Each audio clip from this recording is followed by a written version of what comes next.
Hey friends, hope you're all doing well. We're doing okay too, just really tired since we've been working non-stop. We wanted to answer a question many of you ask: how does our publishing process work? Most of our audiobooks are first posted on Patreon as paid content. They stay behind a paywall for a few months. After that, they become free to access on Patreon forever. Then, a few weeks later, we upload them to other platforms like YouTube, Facebook, and Twitter, X. Lately, our community hasn't been growing much, and we could really use your help. Please share our site in your Facebook groups, Discord servers, Reddit threads, Twitter, X, or with any friends who might be interested. Every little bit helps and we really appreciate it. Thanks a lot for being with us and supporting what we do. I have yet to ask, how much do you actually know about vampires? Kissshot suddenly fixed him with a scrutinizing gaze. For instance, do you understand the purpose behind a vampire sucking blood? Yeah, I do. Suta nodded. There are two reasons, one is to feed, and the other is to create a familiar. Correct. Kissshot continued, creating a familiar is akin to reproduction, forming a family, in a sense. We rarely turn humans into familiars. Normally, after feeding, we simply consume them. You're aware of that, right? Yeah. Suta nodded again. Then, Kissshot's gaze suddenly turned cold. You willingly offered your blood to me, without any fear that I might consume you afterward. That is highly suspicious. Tell me the truth, did you already plan this from the start? Were you banking on my gratitude to ensure that I would turn you into my familiar? Kissshot needed to understand his motives. Her pride wouldn't allow herself to be manipulated like that, especially when it came to something as significant as creating a familiar. Suta immediately realized he had been misunderstood. He quickly shook his head and awkwardly explained, Ahem. Kissshot, to be honest, I had no idea whether you'd eat me or not. For my own safety, I assumed you would. That's why my original plan was to give you my blood and immediately leave. You're saying that after saving me, you weren't planning to stay? Yeah. Chapter 32, hurry up and pat my head. Yeah. Suta pulled out his system phone and waved it in front of Kissshot. The system lets me return to my original world whenever I want. My plan was to give you my blood and then leave immediately. Even if you had the vampire instinct to devour me, you wouldn't have been able to reach me. After some time, the urge should have passed, and at the very least, I would have done you a favor. Unfortunately, I miscalculated. I didn't expect the transformation into a vampire to be so violent. I passed out before I could escape.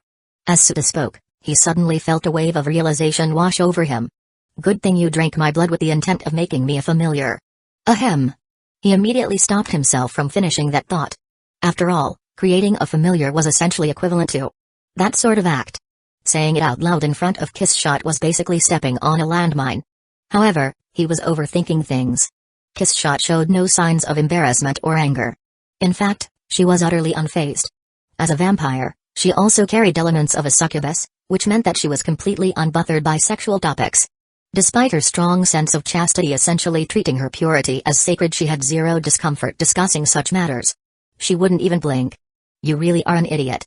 Kissshot's sharp gaze softened slightly, carrying a hint of acknowledgement.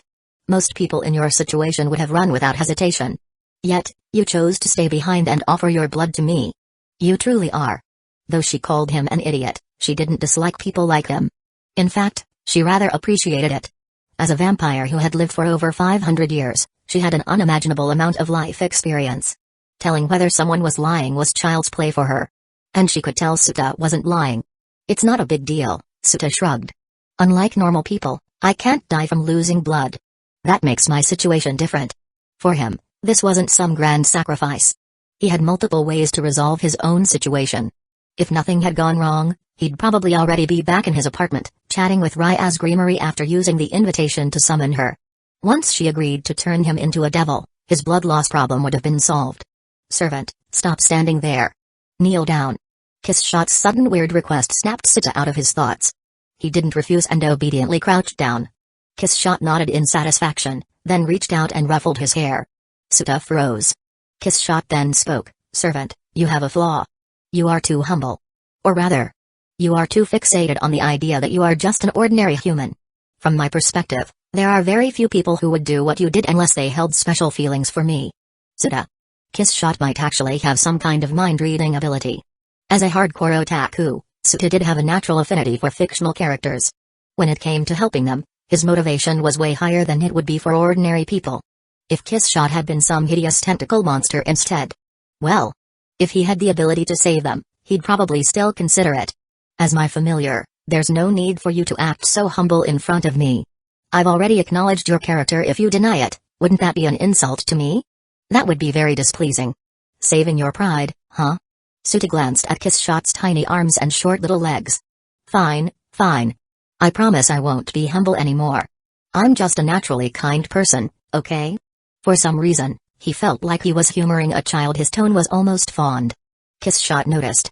She immediately clenched her teeth in frustration. Servant. You are being extremely disrespectful. It seems I must properly establish our hierarchy. She withdrew her hand from Suta's head. Then, she lifted her chin proudly and puffed out her chest.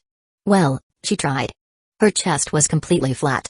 Still, the attitude was there. She definitely had that vibe. Servant. Do not be fooled by my current form. I am a vampire who has lived for over 500 years. Suta cut her off. I know. It's actually 598 years, to be precise. Oh? Right. Your world has information about me. I almost forgot that. Kiss Shot maintained her dignified stance and continued, then you should understand, setting aside our master-servant relationship, as a newly turned vampire, you are not my equal. In terms of hierarchy, I am above you. Oh. Suta nodded indifferently. What is with that half-hearted response? Kiss Shot frowned. Do you truly comprehend my noble status? Yeah, I get it. If you really understand, then prove it. Kiss Shot smirked, lifting her chin even higher. As a symbol of your submission, pat my head. Suta stared at her. Wait, what? Because she was currently in a childlike form, her puffed-up stance just made her look adorable. However, her request was a bit unusual. Patting your head is a sign of submission? Suta found it unbelievable.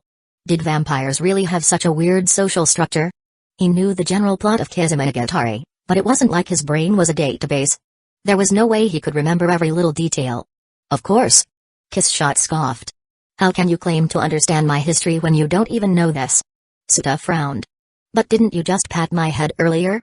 That was different. That was me acknowledging your commendable character. It was not an act of submission. Alright, fine. Suta stopped questioning it. He simply raised his hand, placed it on Kiss Shot's golden hair and gently patted her head. Her hair was incredibly soft. Smooth, silky, and pleasant to touch. Suta got carried away. He patted her again. Then rubbed her hair. Then ruffled it. It just felt so nice. Meanwhile, Kiss Shot's lips curled into a satisfied smile. Humphrey. Servant, don't let this get to your head. As my familiar, it is only natural that you serve me.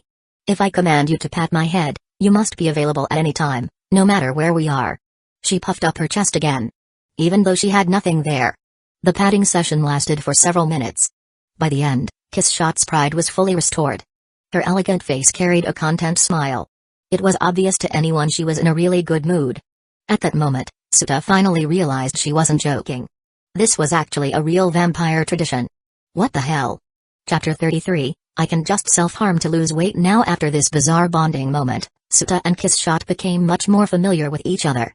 Their conversations became more relaxed and casual. Of course, Kiss Shot had always been the type to do whatever she wanted. She saw her familiars as family, so there was never any distance in how she spoke to them.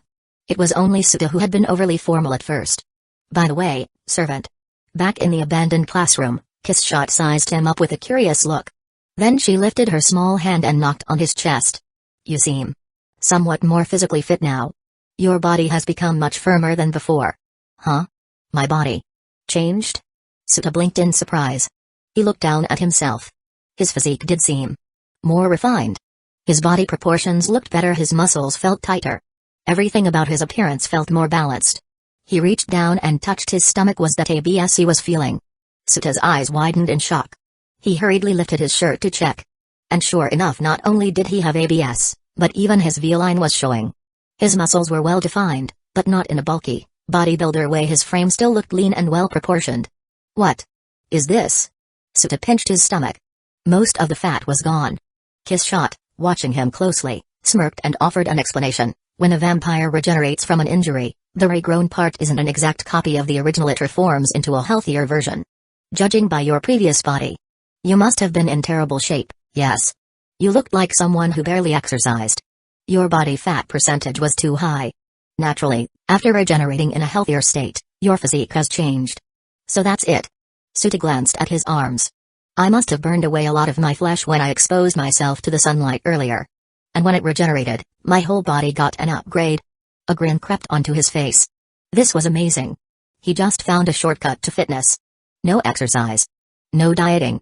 Just burn it all away and regrow it? Servant, Kiss Shot declared proudly. Being a vampire comes with many advantages, you have only scratched the surface. In time, I shall teach you to fully experience them. Shame we can't go outside during the day, though, Suta remarked. That's not necessarily true, Kiss Shot countered. We vampires fear the sun, not the daytime. There is a difference. As she spoke, she turned and began walking toward the exit. Come, servant. Where are we going? Suta followed curiously. I shall prove to you that vampires can walk under the daytime sky. With that, she ascended the stairs, leading them to the rooftop. Suta, intrigued, quickly caught up. By now, the clock read 7 p.m. The sun was setting. Golden light gradually withdrew from the town. From the rooftop of the abandoned cram school, they had a breathtaking view of the cityscape. Suta glanced around, taking in the sights. Vampire vision is crazy. Standing at the top of the building, he could see individual faces of pedestrians far in the distance. He could make out their expressions, their features. It was sharper than any telescope. For a moment, he felt something. A kind of illusionary omnipotence, like his entire perception of the world had changed. Humphrey.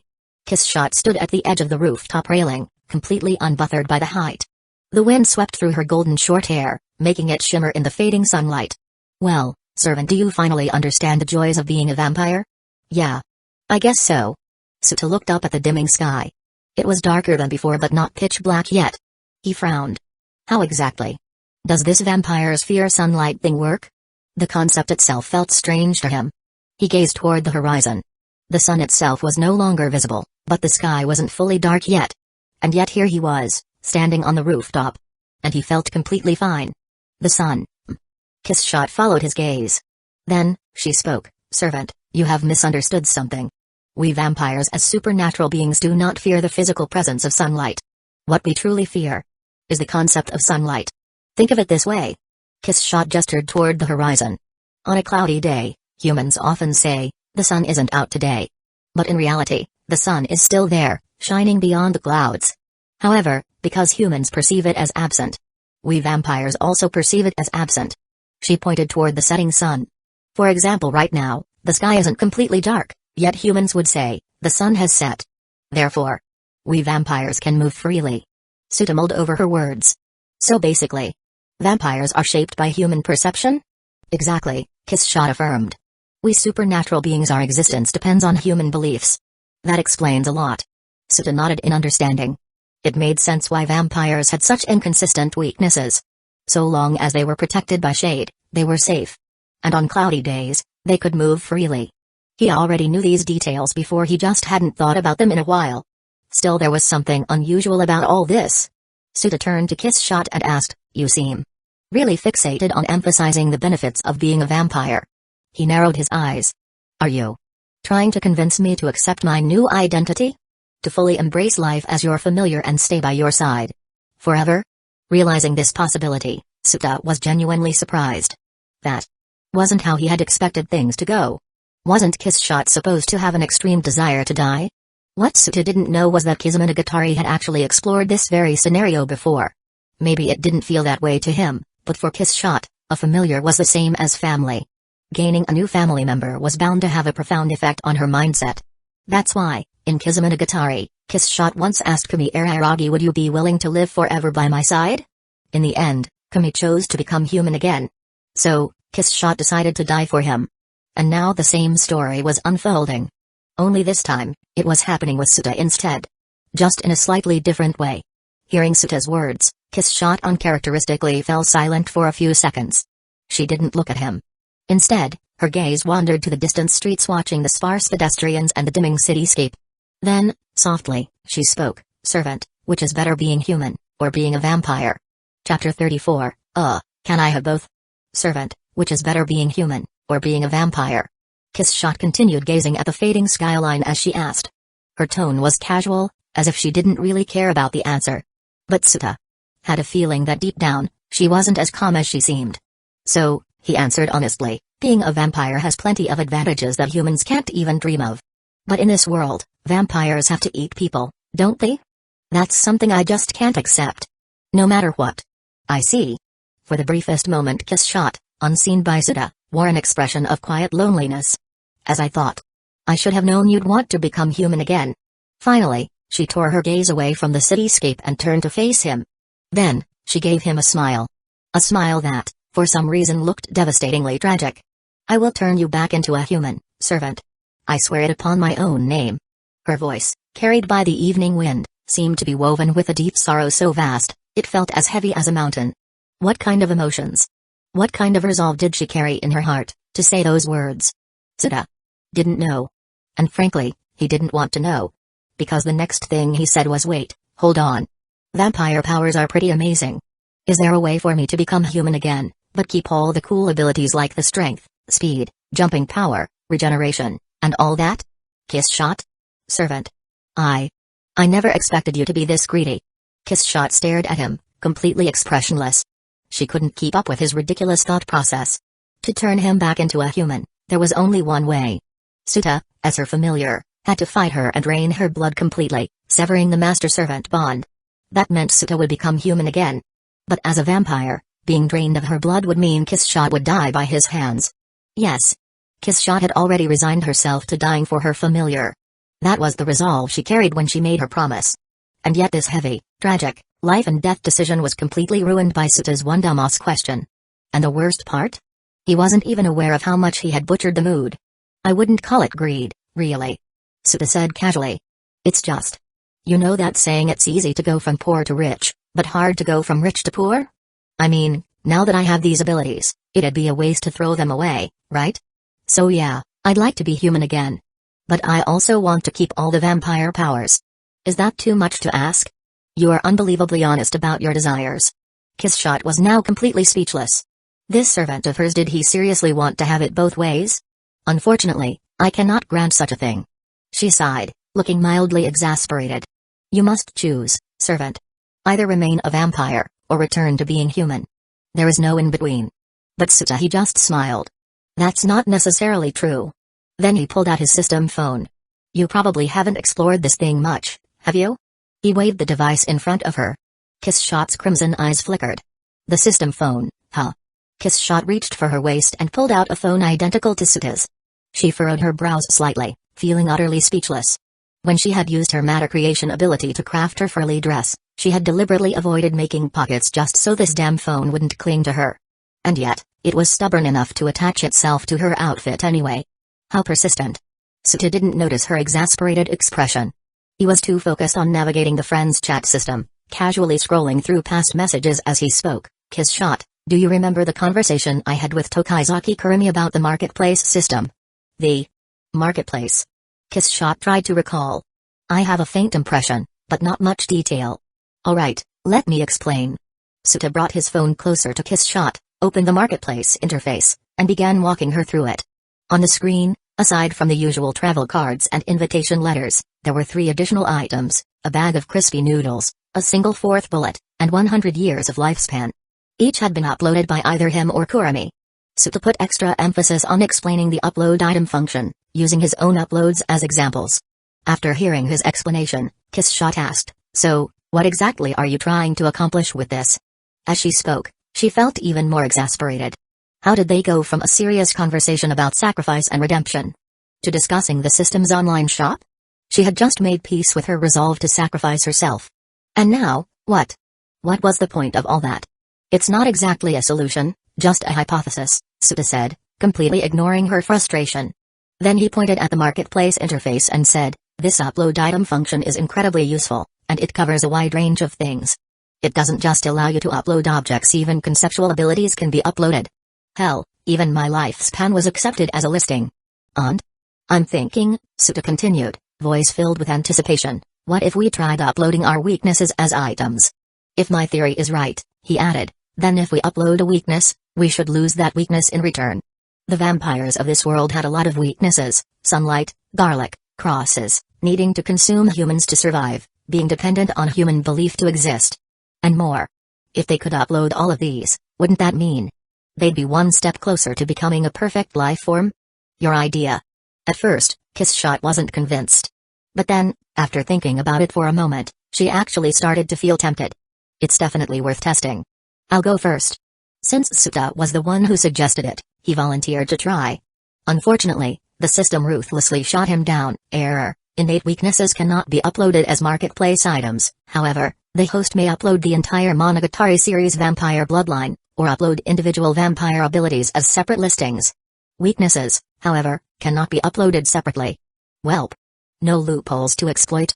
Suta felt slightly disappointed but quickly relayed the message to Kissshot.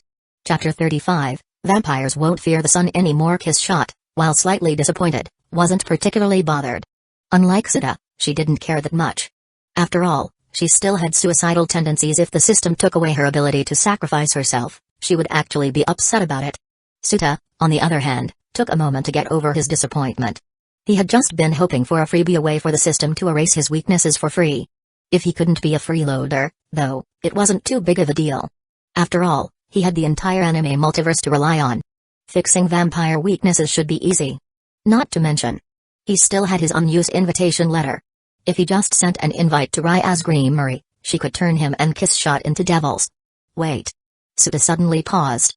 Would the devil race's characteristics be strong enough to override Kissshot's vampire weaknesses? If not, then the reincarnation could fail. Then again, that wasn't a big problem either. The anime world was huge. If Ryaz wasn't an option, he could just do a quick search and find tons of alternative solutions. Besides, once he completed this quest, he would earn 1,000 points and be able to buy a travel card. With that, he could freely choose his travel destination and time period. That was even more useful than an invitation letter. He could pinpoint the exact time and place that would make solving his problem as easy as possible. Wait. Quest rewards? Suta suddenly froze as he remembered something important.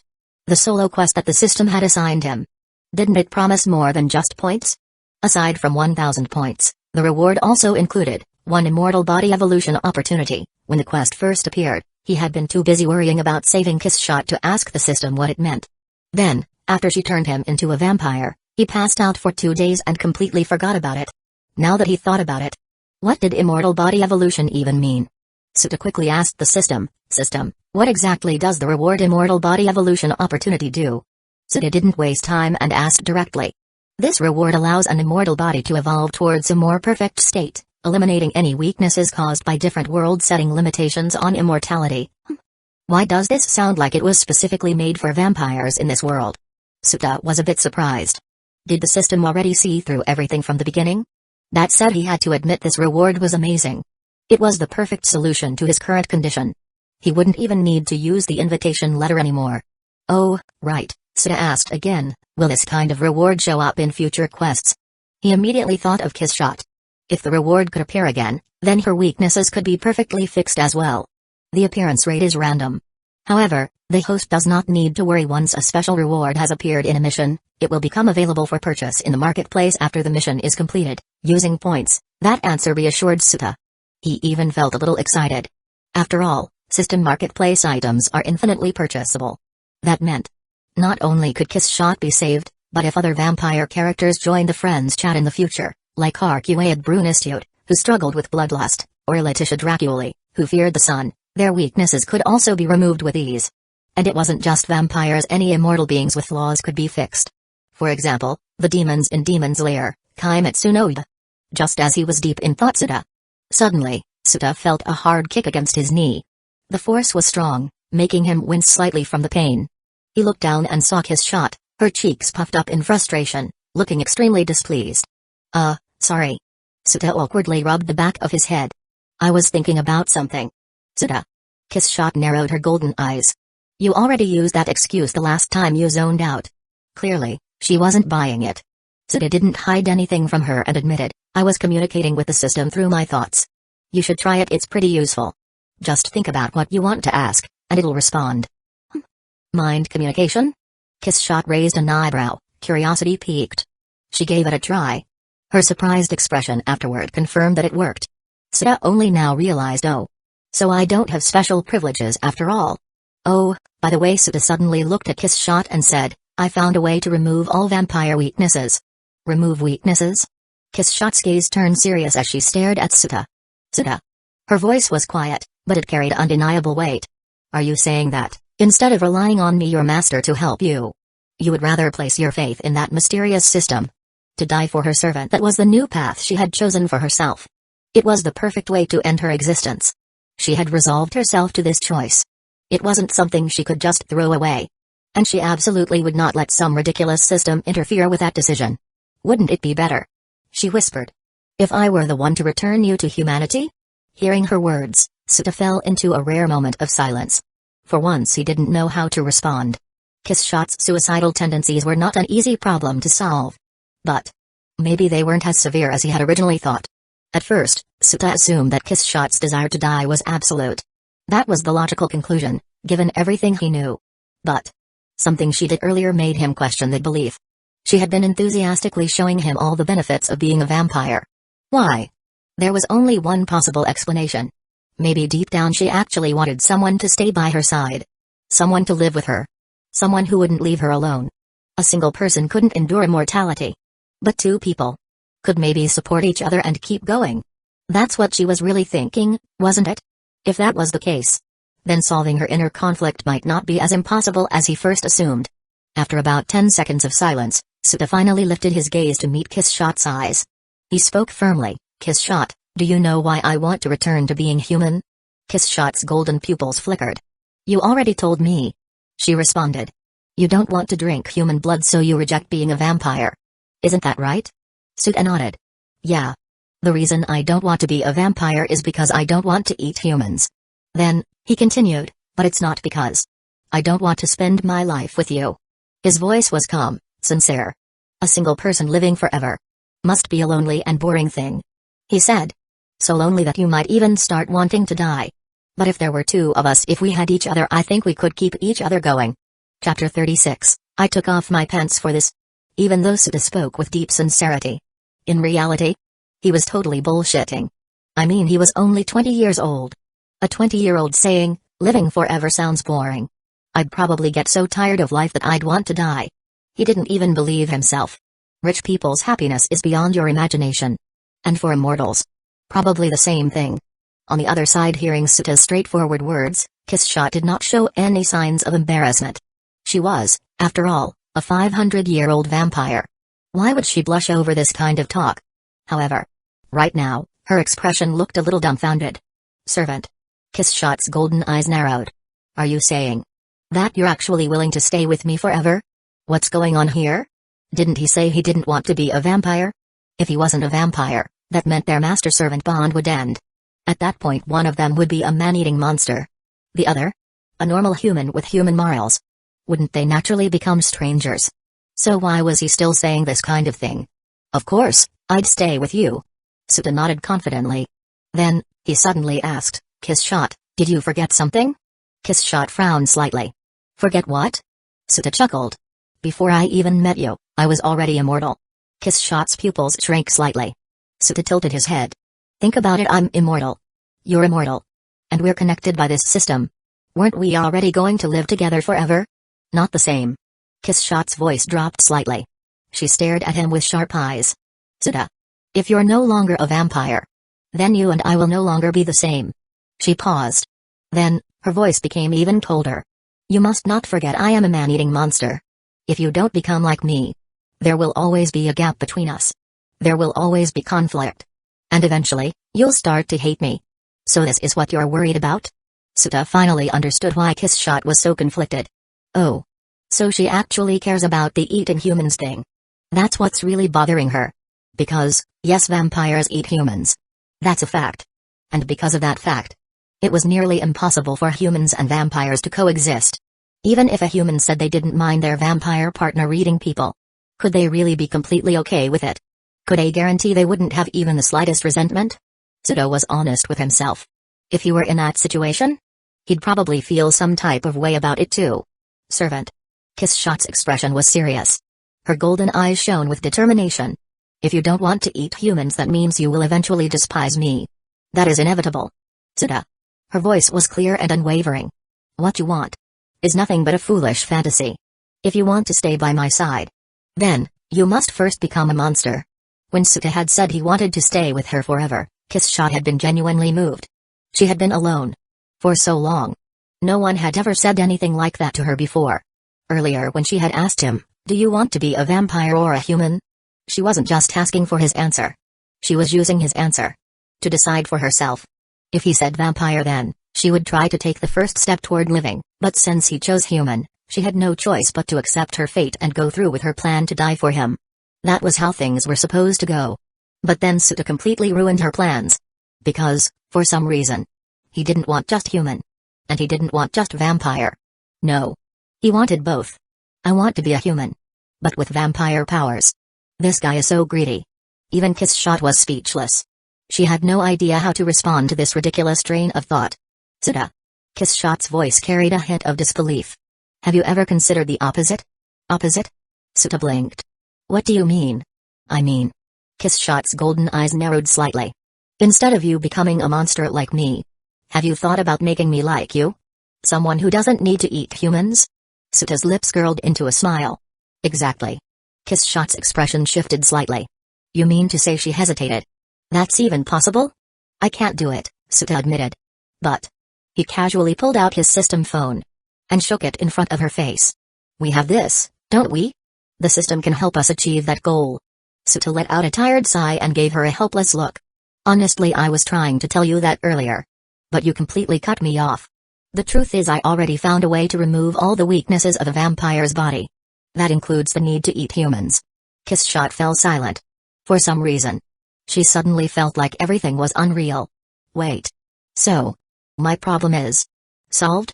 Just like that? I made up my mind. And now you tell me this? Kiss Shot was speechless. She had already made such a huge decision. And now Suta suddenly drops this bombshell on her? Servant. Kiss Shot's golden eyes narrowed, her expression unreadable. You are truly a... She exhaled deeply, as if trying to contain her frustration. A truly headache-inducing man. Why didn't you tell me this earlier? I tried. Suta spread his hands, looking helpless. I was literally about to say it. But then you cut me off with your drac off. With your very passionate speech. Kiss Shot's eyes narrowed dangerously. Servant. Her voice dropped into a deadly calm. What exactly were you about to say? Were you about to call me dramatic? Absolutely not. Suta swiftly changed the topic.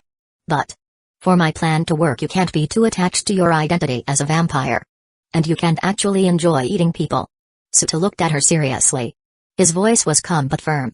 So tell me, Kiss Shot, what's your answer? Suta felt confident in her response. After all, in the original story, it was mentioned many times that Kiss Shot hated unnecessary killing. If she could avoid it, she would. So of course, she didn't actually enjoy eating humans. However, Kiss Shot's actual answer caught Suta completely off guard. I feel annoyed right now. After a short pause, Kiss Shot huffed. She turned her head away, refusing to meet his eyes. Then she reverted to her usual, high and mighty tone. So. She sniffed. I refuse to answer you. She was clearly rejecting the conversation. Suta stared at her for a moment. Then oh. Right. She's a textbook tsundere. Of course she's acting like this. She probably maybe most likely kind of sort of wanted to agree. But she just needed time to process it. Suta sighed in relief. Honestly, this entire situation felt too surreal. The hardest part of the mission, solving her emotional baggage, was it really this easy to clear? A strange silence settled between them. It stretched on. And on. Until the sun completely set. The red hues of dusk faded into darkness. The night sky covered the town in shadows. Then, finally, Kiss Shot turned back to him. Her golden eyes locked onto his. Her voice was calm but resolute. Servant. She took a deep breath. Tell me about this method you found. Hearing this, Suta smiled. A small, quiet smile. But a genuine one. No problem. Chapter 37, Kurami. Romance Master 9:00 p.m. Under the moonlight and street lights, Suta wandered through the night streets. This town was practically countryside, far from the lively, neon-lit nightlife of the city. By this hour, there were barely any people outside. Only a handful of pedestrians walked the quiet streets. The town felt calm. Suta glanced around. Are those 3 vampire hunters really gonna show up? The night sky covered the town like a blanket. He had already been wandering for half an hour. But despite what he expected, he still hadn't run into his targets yet. Just earlier, after Kiss Shot accepted his proposal, the two of them began discussing how to restore her body. Now that her emotional conflict was resolved, all that was left was to bring her back to full power. Once he did that, his mission would be completely cleared. And that meant 1,000 points. And more importantly, a chance to evolve his immortality. Once he cleared the mission, that reward would be added to the system store. Meaning after he earned the points, he could buy another one. That would also solve Kissshot's weaknesses. That was the plan. Servant. Kissshot had warned him before he left, in my current state my body can only barely use regeneration. Other than that I cannot use any of my vampire powers. Therefore Kissshot's tone was clear and commanding. The task of retrieving my limbs from those vampire hunters falls entirely to you. Don't worry about fighting them. Kissshot had smirked. Servant, you might not realize this yet, but if you actually fight seriously, those 3 brats are nothing to you. Besides. She tilted her head slightly, eyes gleaming with amusement. Didn't you say you have superpowers, too? Suta nodded. Yeah. I can accelerate, slow down, and briefly stop time for objects. And I can also create fire and ice. Right now he could only manipulate the time of specific objects. He wasn't able to affect an area yet. That was probably because he lacked an energy source. Kissshot's golden eyes flickered with surprise. Time manipulation, huh? Servant, your abilities are pretty impressive. She sounded genuinely intrigued. However, she completely ignored his fire and ice powers. Clearly she must have thought they were too flashy. Not worth mentioning. Well then, Kissshot's lips curled into a smirk. Now I'm looking forward to seeing how you fight. Seeing her own servant turn out to be stronger than expected. She seemed very pleased. It was almost like she felt proud. At first Kissshot said lazily, I worried that if all 3 hunters attacked together, you wouldn't stand a chance. But now her smile grew wider. It seems I was overthinking things. Since that's the case. Servant, go. Kissshot's tone was light, yet regal. She tilted her head slightly, golden eyes narrowing. I will wait here for your good news. Suta scratched his cheek. How exactly am I supposed to find them? Truth be told, he couldn't remember all the exact details from the novel. Kissshot's lips curled into a smirk. That is quite simple. Those 3 are experts in hunting vampires. They naturally have ways to track us down. Had it not been for the fact that this abandoned cram school is so remote, they would have already found me by now. She paused. Then her golden gaze swept over him. And you, my dear servant, are practically a walking beacon of vampire blood. Kissshot let out a small chuckle. Just wander through town for a bit and they will come to you.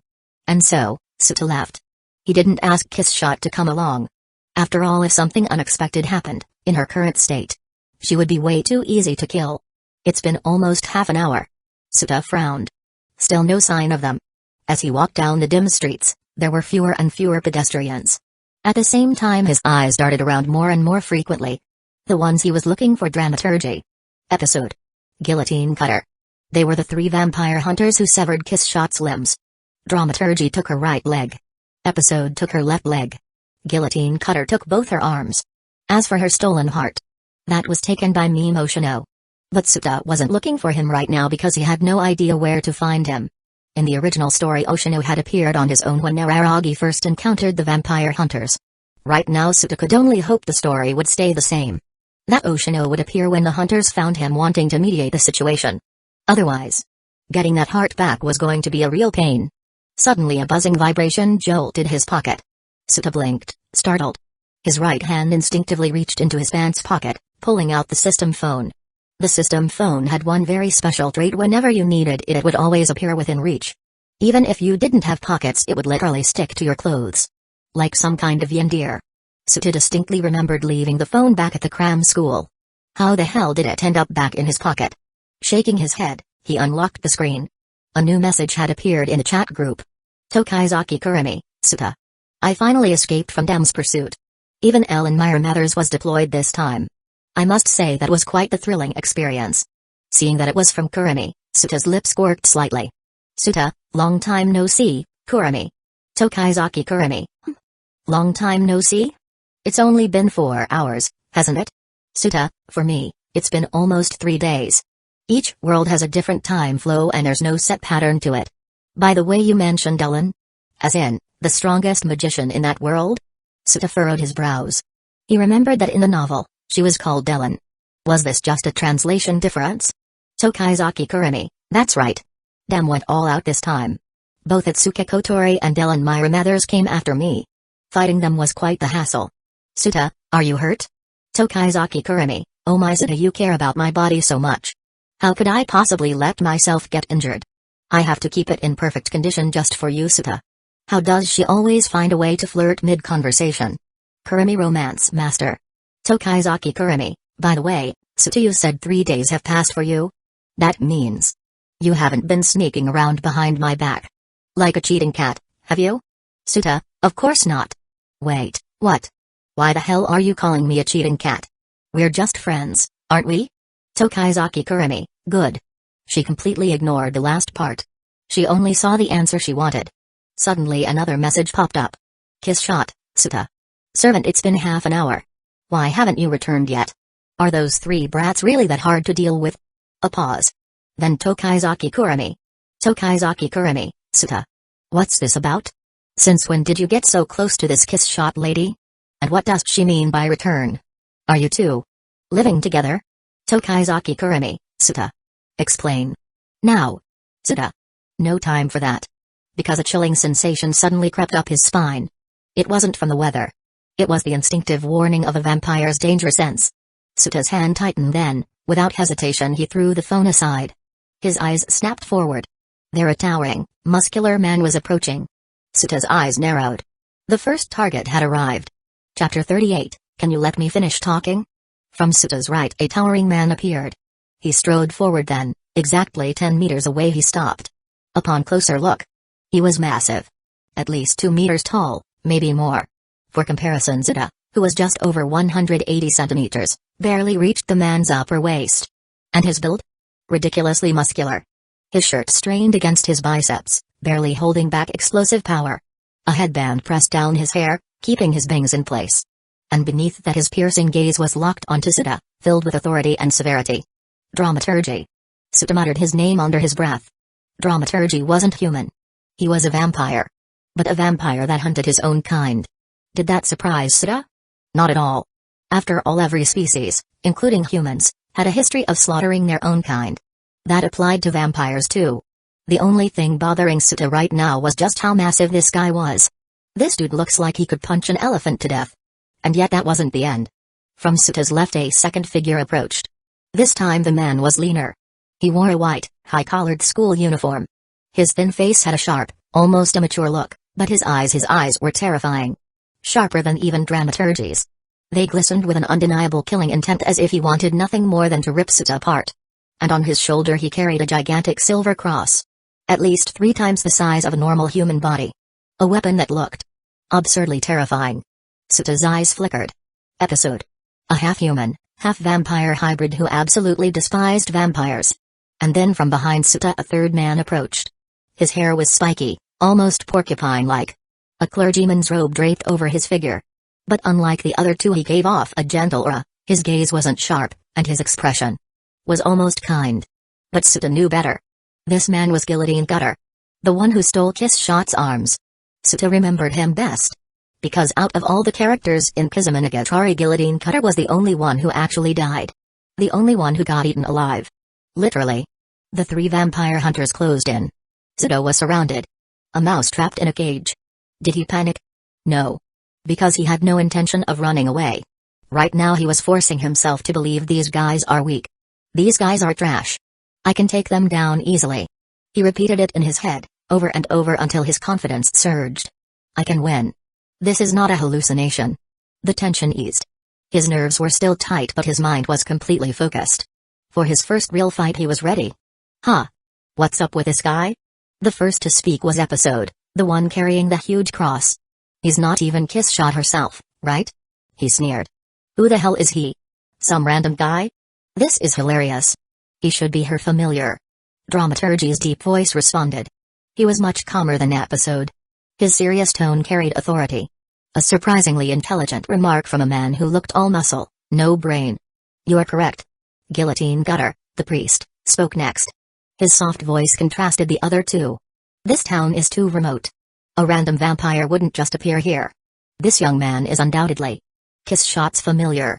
The 3 of them spoke casually, as if Suta wasn't even standing there. They didn't see him as a threat. They thought he was just a weak little vampire. A helpless pawn. Episode clicked his tongue. His expression darkened. Oi, Kiss Shot doesn't make familiars, right? What's with this guy? This is hilarious. She was probably cornered. Dramaturgy crossed his arms. Desperate enough to make a servant. After all, she has no arms or legs. She needed someone to replace them. TCH. Episode scowled. A legendary vampire. And she's reduced to this. He grinned cruelly. That's just hilarious.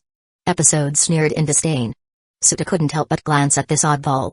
Seriously, how obsessed was this guy with saying hilarious all the time? And that smug, condescending look on his face? It was really starting to get on Suta's nerves. He made up his mind if he got the chance, he was going to beat this guy so badly his own mother wouldn't recognize him. Finding Kiss Shot now that she's lost her vitality won't be easy, Guillotine Cutter suggested. So, I propose we don't kill this young man immediately. Let's keep him alive, extract Kiss Shot's location from him, and then deal with him. I agree, the massive figure of dramaturgy nodded. Leave the interrogation to me. As a vampire myself, I know how to make another vampire talk quickly. Oh? If the interrogation job is taken, then I'll handle disposing of him, Episode said with a smirk, spinning the massive cross resting on his shoulder. I hate bullying the weak, but vampires are an exception. He cast a dismissive glance at Suta's lean frame, his face full of contempt. What a pathetic guy.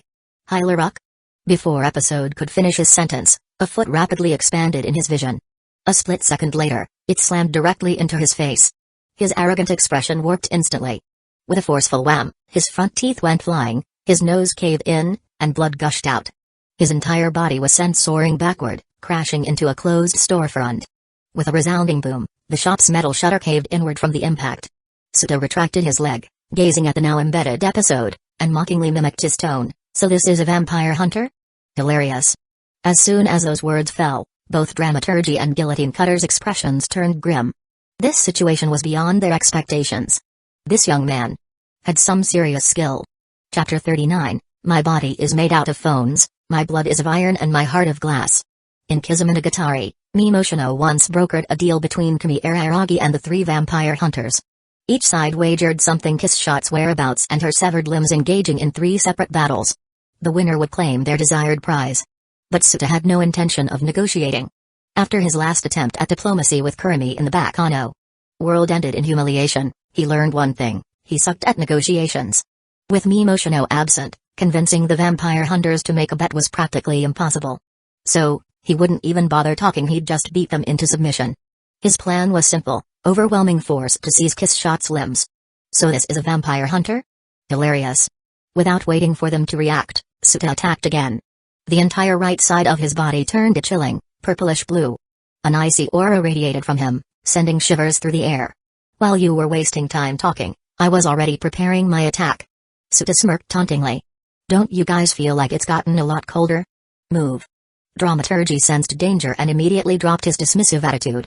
He shouted to Guillotine Cutter and charged at Suta. But Suta was faster. He stomped forward, and freeze. From the point where his foot landed, thick ice rapidly spread outward. The frozen ground extended instantly, trapping both Dramaturgy and Guillotine Cutter within its reach. The ice climbed up their legs, freezing muscles, halting blood flow, and pushing their bodies toward necrosis. As an ordinary human without supernatural abilities, Guillotine Cutter had no chance. He was frozen into a solid block of ice on the spot. Poor guy didn't even get a chance to fight before Suta took him out of the match. Humphrey. A mere trick. Dramaturgy's colossal frame twisted, shattering the ice encasing him. Chunks of frozen flesh tore away, but he didn't even flinch. The moment he broke free, he lunged at Suta, shaking the ground beneath his massive footsteps. His arms transformed into gigantic, flame-shaped great swords. Vampires had the ability to shapeshift, turning into mist, darkness, or even altering their own body composition. Dramaturgy had reshaped his arms into massive, blazing swords. Charging forward, he swung his twin blades in a devastating diagonal slash. The air seemed to be split in two, a deafening whoosh resounding from the impact. Zawarudo. Suta suppressed the instinct to dodge by rolling away and instead let out a seemingly nonsensical shout, at least from Dramaturgy's perspective. But he wasn't just being a Chunibyo, he was using Dio's energy to psych himself up while activating his time manipulation ability. In the next instant, Dramaturgy's entire body defied inertia and stopped completely still. His fierce expression froze on his face. With the monstrous energy of his vampire body, Suta could halt him for at least 5 seconds, but he didn't intend to waste that much energy. In just 1 second, he stepped into Dramaturgy's guard, slipped into his midline, and drove his tightly coiled right fist forward. Boom. Several tons of force erupted in a single point. Dramaturgy took a direct hit to the gut. At the exact same moment, Suta released his time stop. the massive vampire's stomach caved in, Suta's fist sinking deep into his abdomen. A pained expression contorted Dramaturgy's face, and a muffled groan escaped his lips. Before he could even process what had happened, the sheer impact launched him backward, slamming him into the icy ground, sending shards of frozen debris scattering. "What did you just do?" Dramaturgy roared as he staggered back to his feet. Despite the deep wound in his abdomen, it wasn't as serious as it seemed for someone of his massive physique. Suta, of course, wasn't about to answer that question. Who in their right mind explains their skills to an enemy? Instead, he furrowed his brows. Dramaturgy had greater raw strength than him, his attack power was high, and he could take a hit without much issue. Close combat was not an option. After all, if Suta kept slowing time to evade his attacks, he'd run out of energy fast. Sure, even if those flame-shaped great swords did hit him, he wouldn't die, but it would still hurt like hell. With that in mind, Suta activated time acceleration on himself. In an instant, 1 second in the outside world became several seconds for him. His already insane vampire speed multiplied several times over. His figure blurred, vanishing from Dramaturgy's view. Within a fraction of a second, he had retreated dozens of meters away. If close combat won't work, Suta turned back toward his vampire hunter opponent. "I'll just attack from a distance." As Dramaturgy turned his glare toward him, Suta casually reached into his pocket. He had thrown his phone aside earlier, yet at some point, it had magically returned to his pocket. A signature trait of the system phone. Meanwhile, Dramaturgy, having regained his stance, was already charging toward him, flaming swords blazing. Suta locked onto him with his vampire-enhanced vision. Then he tightly gripped the indestructible system phone and hurled it forward with all his might. Swoosh! Propelled by several tons of force, the phone sliced through the air, whistling at supersonic speeds as it blasted toward Dramaturgy. The flying object struck the charging vampire dead in the eye. Splat! His eyeball collapsed inward, part of his skull shattered, and blood splattered everywhere.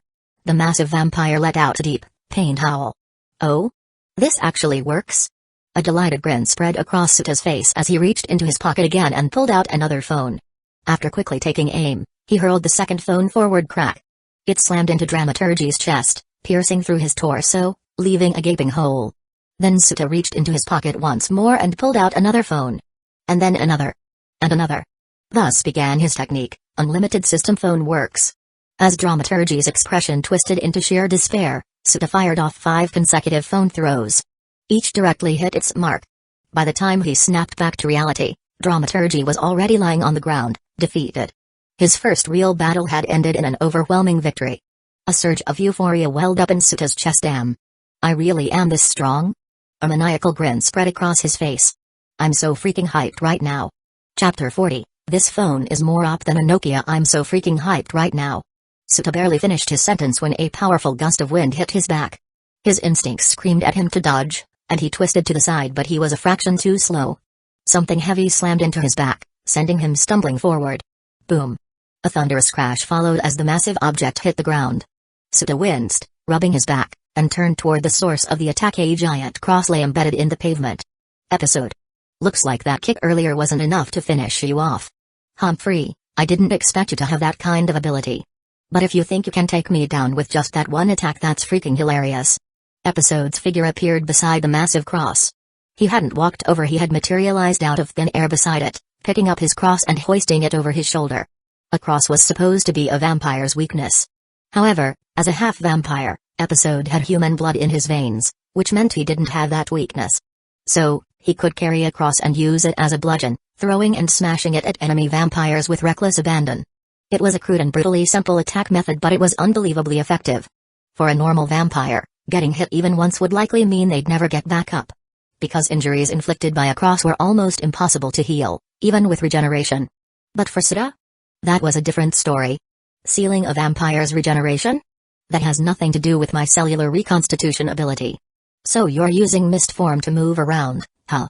Suta muttered as he grabbed his phone and hurled it straight at Episode's face. At the exact same time, Episode threw his cross at him. It seemed they had the same idea. Bam! The phone and the cross collided midair, sending sparks flying. Naturally, the phone was sent flying away. But the cross continued hurtling toward Suta. Suta activated time acceleration, dodging it with ease, then bent his knees and launched himself straight at Episode. He threw a kick directly at his face. Episode immediately missed it, and Suta's kick passed right through him. Ha ha ha ha. Useless, useless. That attack pattern is so predictable. I can't believe dramaturgy actually lost to you. Freaking hilarious. Episode rematerialized next to his cross, picked it up, and prepared to throw it again. In a way, his fighting style was almost identical to Suta's. Except Suta didn't have to go pick up his projectiles. Is that so? I'll make sure you're not laughing in a second. Suta accelerated his time again, effortlessly dodging another thrown cross. Then, he raised his left hand in his palm, small embers flickered in and out of existence. His half-cold half-hot quirk activated. The embers gradually gathered together, forming a swirling mass of golden red flames. Suta poured more power into his quirk, causing countless tongues of fire to manifest out of thin air, scorching the pavement beneath them. The surrounding temperature skyrocketed. The flames grew larger and larger, more and more intense. Let's see you handle this one. Suta swung his left arm forward, commanding a wave of fire to surge outward. A searing heat wave rolled forward, slicing through the air like blades. Episode realized he was in danger and immediately turned to mist, abandoning his cross. Episode, it looks like you failed physics class. You seriously thought mist form was a good idea? Bathed in flames, Suta looked like a god of fire. The fiery glow reflected in his eyes, complementing his mocking smirk. Mist is just tiny droplets of water now, get yourself evaporated. Suta expanded the burning inferno, engulfing the entire area in a blazing sea of flames. The fire raged through the night, devouring the air itself. The ground below them blackened and cracked from the sheer heat intensity. The temperature kept rising. A scream tore through the inferno. In the next moment, Episode rematerialized behind Suta, just a few meters away, but his condition was utterly miserable. His entire body was burned to a crisp. And some of his limbs were straight up missing. Most likely, the parts of him that had turned to mist were completely vaporized. With his half-baked regeneration, there was no way he'd recover from this anytime soon. At the very least, he was out of commission for a week. This is a vampire hunter? Freaking hilarious. Suta walked up, ignoring Episode's humiliated expression, and grabbed him by the leg, dragging him across the pavement toward Dramaturgy's fallen body. Once he arrived, Suta unceremoniously tossed Episode next to the downed vampire hunter. Now, the two of them lay there pathetically, looking as miserable as could be. Oh right. Guillotine Cutter isn't dead, is he? Suta finally remembered the third guy he had frozen solid earlier. Without wasting time, he activated his quirk again, melting the ice surrounding Guillotine Cutter's frozen body, releasing him from his icy prison. The priest's entire body was frostbitten and necrotic, and he was completely unconscious. Suta dragged him over to Episode and Dramaturgy's beaten bodies. Then, just for good measure, he smacked him across the face a few times to wake him up. Then, Suta cracked his knuckles, the crisp sound echoing in the silence as he stared down at the three men. I have only one demand.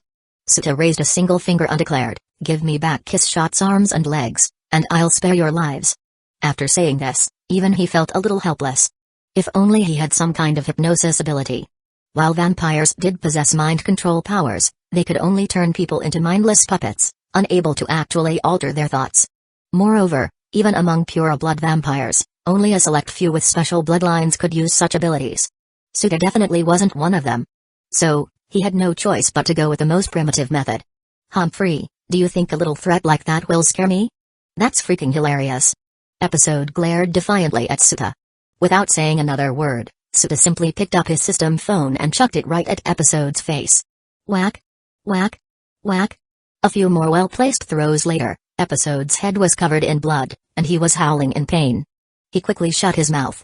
Suta then turned his gaze to Dramaturgy, casually tossing the phone up and down in his hand, as if weighing it. Dramaturgy's eye twitched before he quickly spoke up, I'm willing to return Kissshot's right leg. Just spare my life, I won't go after you again. Oh? You're surprisingly quick to surrender. Suta raised an eyebrow. He hadn't expected this huge, intimidating guy to fold so fast. It completely clashed with his tough guy image. But after thinking back to the original story, Suta understood. Yeah, this guy was a total pushover. He had only bullied newbie vampire Kami Araragi because he thought he had more experience. But the moment he realized how insane Kami's regeneration and strength were, he immediately surrendered. Among the three vampire hunters, he was the fastest to give in. Dramaturgy forced a bitter smile. Unlike Kissshot, my regeneration isn't that strong. With injuries like these, I won't recover for at least a day or two. If you hit me with another one of those attacks, I'll definitely die. Good. At least you're cooperative. Suta nodded, then shifted his gaze to Episode and Guillotine Cutter. Episode. Yeah, he'd crack soon enough. Just a few more whacks with the phone, and he'd probably fold like a house of cards. But Guillotine Cutter? That guy was a priest, a holy man. He hunted vampires because of his faith. Because of his mission.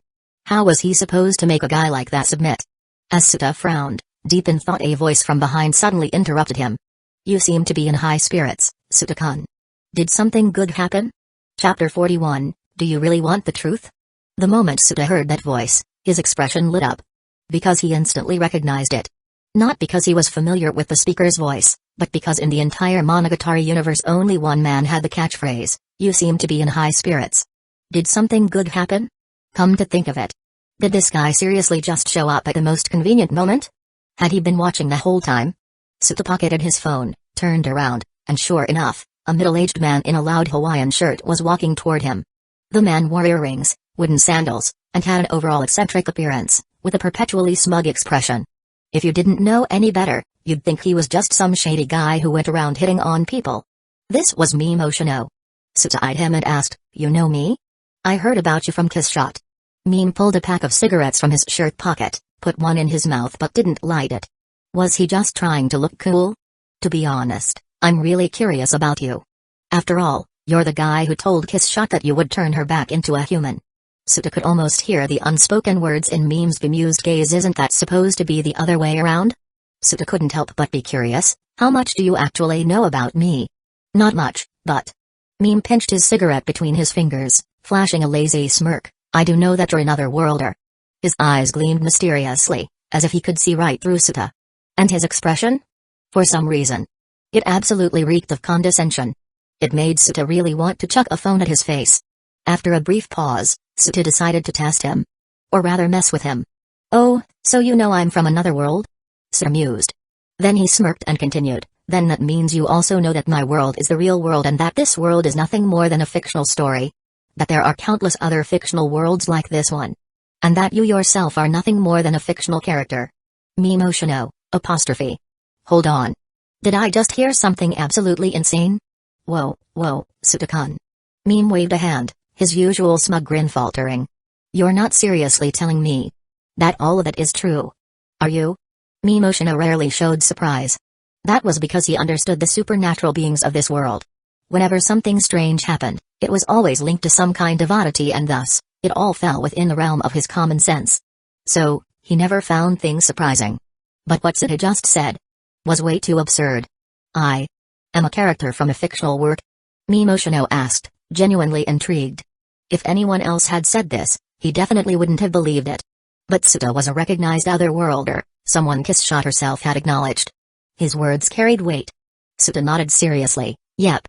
I even know what happens to you in the future. You end up falling in love with your old classmate, Ki Diashu.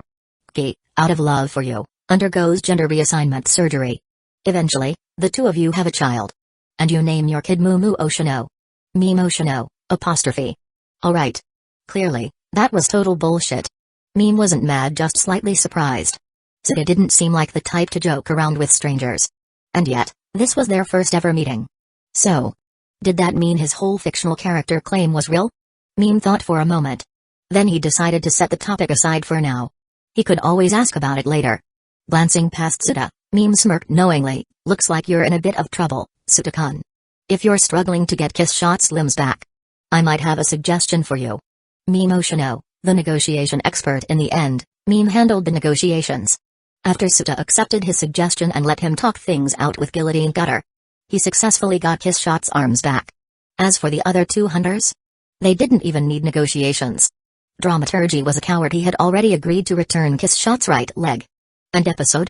After a few more system phone smashes to the face, he shut up and complied. Like some kind of masochist, all it took was a good beating. But Guillotine Cutter, that guy was a holy man, a priest. He hunted vampires because of his faith and mission. He was like a stubborn, unmovable stone in a filthy toilet. Even if you tortured him, he might never break. So the fact that Mime Oshino had actually convinced him? Suta was seriously impressed. Mime's negotiation skills were something Suta genuinely envied. If he had even half of Mime's skills, back in the Bakano world, he wouldn't have gotten into a fight after barely exchanging 2 sentences. By the way, on the way to retrieve the limbs, episode was being a little shit. Clearly still holding a grudge, he kept running his mouth. This is so freaking hilarious. Super funny. Ultra funny. Every time he said something stupid, Suta smashed his face in with the system phone. So his forehead never stopped bleeding. If he wasn't a half-vampire, he'd probably be dead already. Honestly, Suda was starting to love using his phone as a weapon. It just felt incredibly satisfying. So when they finally retrieved all of Kiss Shot's limbs and parted ways with the hunters, Suda glanced at episode 1 last time. With just the faintest hint of regret. Episode instinctively clutched his head. A full-on Pavlovian response. The next morning Suda and Meme walked back toward the abandoned cram school. The two of them were relaxed, casually chatting as they walked. Each carried a Boston bag inside. Kiss Shot's arms and legs. As they walked, Suda kept thinking about how to get Kiss Shot's heart back from Meme. At first, he had planned to negotiate. But considering how terrible he was at talking, he'd probably end up fighting instead. He was already debating whether or not to use Naruto on Meme when Meme himself brought up the topic first. Meme reached into his Hawaiian shirt pocket and pulled something out. Not a cigarette. But a beating, crimson heart. It's about time I gave this back. Meme casually tossed the heart towards Suda. Suda caught it immediately, eyes widening in shock. You're just handing it over? Well, originally, I wasn't planning to. Meme shrugged, lazily explaining, after all, my job is to maintain balance. If Kiss Shot regains her full strength, and those 3 vampire hunters come after her again, she'd probably kill them without a second thought, wouldn't she? That would throw off the balance. Yeah. That was his original reason for stealing her heart in the first place. Because the hunters and Kiss Shot weren't on the same level, the fight would be unbalanced. Honestly, Suda thought this whole reasoning was kind of bullshit. But at the same time, this was Mime Oshino's entire job. So then, why are you giving it to me now? Suda asked. Mime sighed dramatically and said, because, my guy. You just completely shattered my understanding of the world. Mime Oshino sighed, a rare sight indeed. During the process of retrieving Kiss Shot's limbs, Suda had grown increasingly frustrated with Mime constantly pestering him with endless questions. So, he had casually dropped a few details about the real world and the concept of fictional worlds. Was that what made him change his mind? Mime then spoke, since you have the ability to travel between fictional worlds, I figured. Even if I don't return the heart, you'd just take Kiss Shot to another world and find a way to fix everything there, right? That's correct. Suda nodded. Of course, he had no intention of doing something that troublesome in the first place. If Mime had refused to hand over the heart, then refusing to give it back would be meaningless, and I'd only end up making an enemy out of you, huh? Mime flashed a carefree smile. You mentioned it before, didn't you? You said you were going to make Kiss Shot just like you, someone who doesn't need to eat humans to survive. I like that resolve of yours, kid. So, I don't mind giving you a little push in the right direction. After saying that, Mime suddenly stopped walking. He glanced up ahead. The abandoned cram school was now only a few dozen meters away. Well, my job here is done. I won't be going any further, kid. Mime handed his Boston bag over to Suda. Suda took it, then sincerely said, thanks. If it weren't for you, I probably would have had to put in a lot more effort to get all of these back. Haha, don't mention it, don't mention it. Mime patted Suda on the shoulder. Then, as if something had just crossed his mind, he asked curiously, by the way, kid. If I had refused to return the heart, what were you planning to do? Were you really going to leave this world and look for another solution? Nah. That would have been way too much of a hassle. Oh? Mind telling me what you would have done? I would have stopped time for a few seconds, knocked you out with my phone, grabbed the heart, and bolted. After all, it's not like you can travel between worlds. Even if you wanted revenge, you'd never be able to find me. Simple, right? Chapter 42, this sounds kind of lewd, but I doki doki do. You're back? As soon as Suda stepped into the classroom on the second floor of the abandoned cram school, Kiss Shot beamed and walked up to greet him. But Suda could sense the frustration behind her smile. She was bored out of her mind. Clearly, waiting alone had been driving her crazy. Suda smiled back and handed over the 2 Boston bags. Mission accomplished. I got your limbs back. Very good, my minion. As a reward, I shall permit you to pat my head. Kiss Shot took the bags, sounding surprisingly excited. Isn't head patting supposed to be a sign of submission? Suda retorted. How the hell is this a reward? Of course, complaints aside, he still patted her head anyway. And he had to admit her soft, fluffy hair felt way too good to touch. Suda was starting to get addicted. He almost wished she'd stay like this forever. Almost. Because she needed to recover. That was the only way to complete the mission. And they were both counting on the reward to fix their weaknesses. Kiss Shot unzipped both Boston bags. Inside lay her 2 feet and 2 hands. No containers. No plastic wrap. Just stuffed into the bags as is. Like a goddamn serial killer's dismembered corpse stash. Suda glanced at one of the legs. Thin. Delicate. Beautiful. As expected of a vampire's limb. No blood. No decay. Oh, right. Here's your heart too. Suta reached into his pocket and pulled out a freshly beating, blood-red organ. It was still pulsing. Frankly, it looked pretty terrifying. That brat actually gave it back? Kiss Shot seemed surprised. Suta had already told her about Meme stealing the heart. At the time, she had assumed she lost to the vampire hunters because her body was too weak. In hindsight, she had been utterly clueless. Yeah. He handed it over pretty easily. Suta nodded. I gave him a little intel about the real world. And once he realized that even if he didn't return the heart, I'd still find a way to fix you. He immediately gave up on maintaining balance against you. Upon hearing that, Kiss Shot smiled with satisfaction. My minion. I must say, I didn't expect you to be so cunning. Even managing to outplay that brat. That kid is no simple opponent, you know. Suta had no intention of admitting he never actually planned for any of this. The only reason he revealed details about the real world to Meme Oshino was because he was getting pestered and wanted to shut him up. The fact that Meme ended up giving him the heart was purely a lucky accident. Could it be that his luck was actually pretty good? Of course, even if Meme had refused to hand it over, it wouldn't have mattered. Because his new combat styles Awardo plus Infinite Finitasm was not to be underestimated. No heart? Then I'll just bash your skull in. By the way, Kiss Shot suddenly asked, that brat didn't come up with you? Is he afraid I'll take revenge after I recover? He said his job was done, so he wouldn't. Halfway through his sentence, Suta froze. Wait a minute, could it be that Meme didn't come up because he was scared? Thinking it over, it actually made a lot of sense. After all, the only reason he managed to steal Kiss Shot's heart in the first place was because he did it in secret. Compared to her, King of Oddities, Meme was nowhere near strong enough. If she had caught him red-handed while stealing the heart, she probably would have killed him on the spot. So under these circumstances, if he still dared to show up now, then he would truly be brain-dead. Alright, you should focus on recovering. Suta chuckled lightly, then reached into his pocket and pulled out his system phone. His eyes sparkled with anticipation. The moment you're fully healed, I'll probably get a mission completion notification. The rewards should also appear in the shop at the same time. Once that happens, we can finally go sunbathing together. Sunbathing, huh? Sounds quite interesting. Kiss Shot smirked slightly. I suppose I can look forward to it, then. She then unzipped one of the Boston bags and pulled out a severed arm. It was her right hand, adorned with an elegant white silk glove of high-quality fabric. Her long, slender fingers exuded a graceful tranquility. If a certain Kira Yoshikage saw this, he'd probably orgasm on the spot. Kiss Shot then removed the glove. And without hesitation she started devouring her own hand. Literally. This was how she healed herself. By eating her own severed limbs, the same way she absorbed humans for sustenance. It was not a very child-friendly sight. My minion, why are you still standing there? Kiss Shot glanced at Suta with an annoyed expression. Interrupting a lady during her meal is quite rude. Without another word, Suta immediately left the classroom. If you hadn't started munching so fast, I would have left already. Do you think I want to watch this? Outside the classroom, 4th floor, the sun had begun to rise. Golden light poured down from the sky. Suta sat cross-legged in a shadowed corner and pulled out his phone. Even after more than 3 days without a bath, his vampire body didn't seem to emit any unpleasant odor. Though, his clothes were looking pretty filthy. At this moment, he actually felt jealous of Kiss Shot's matter creation ability. As the name suggests, she could create objects from nothing.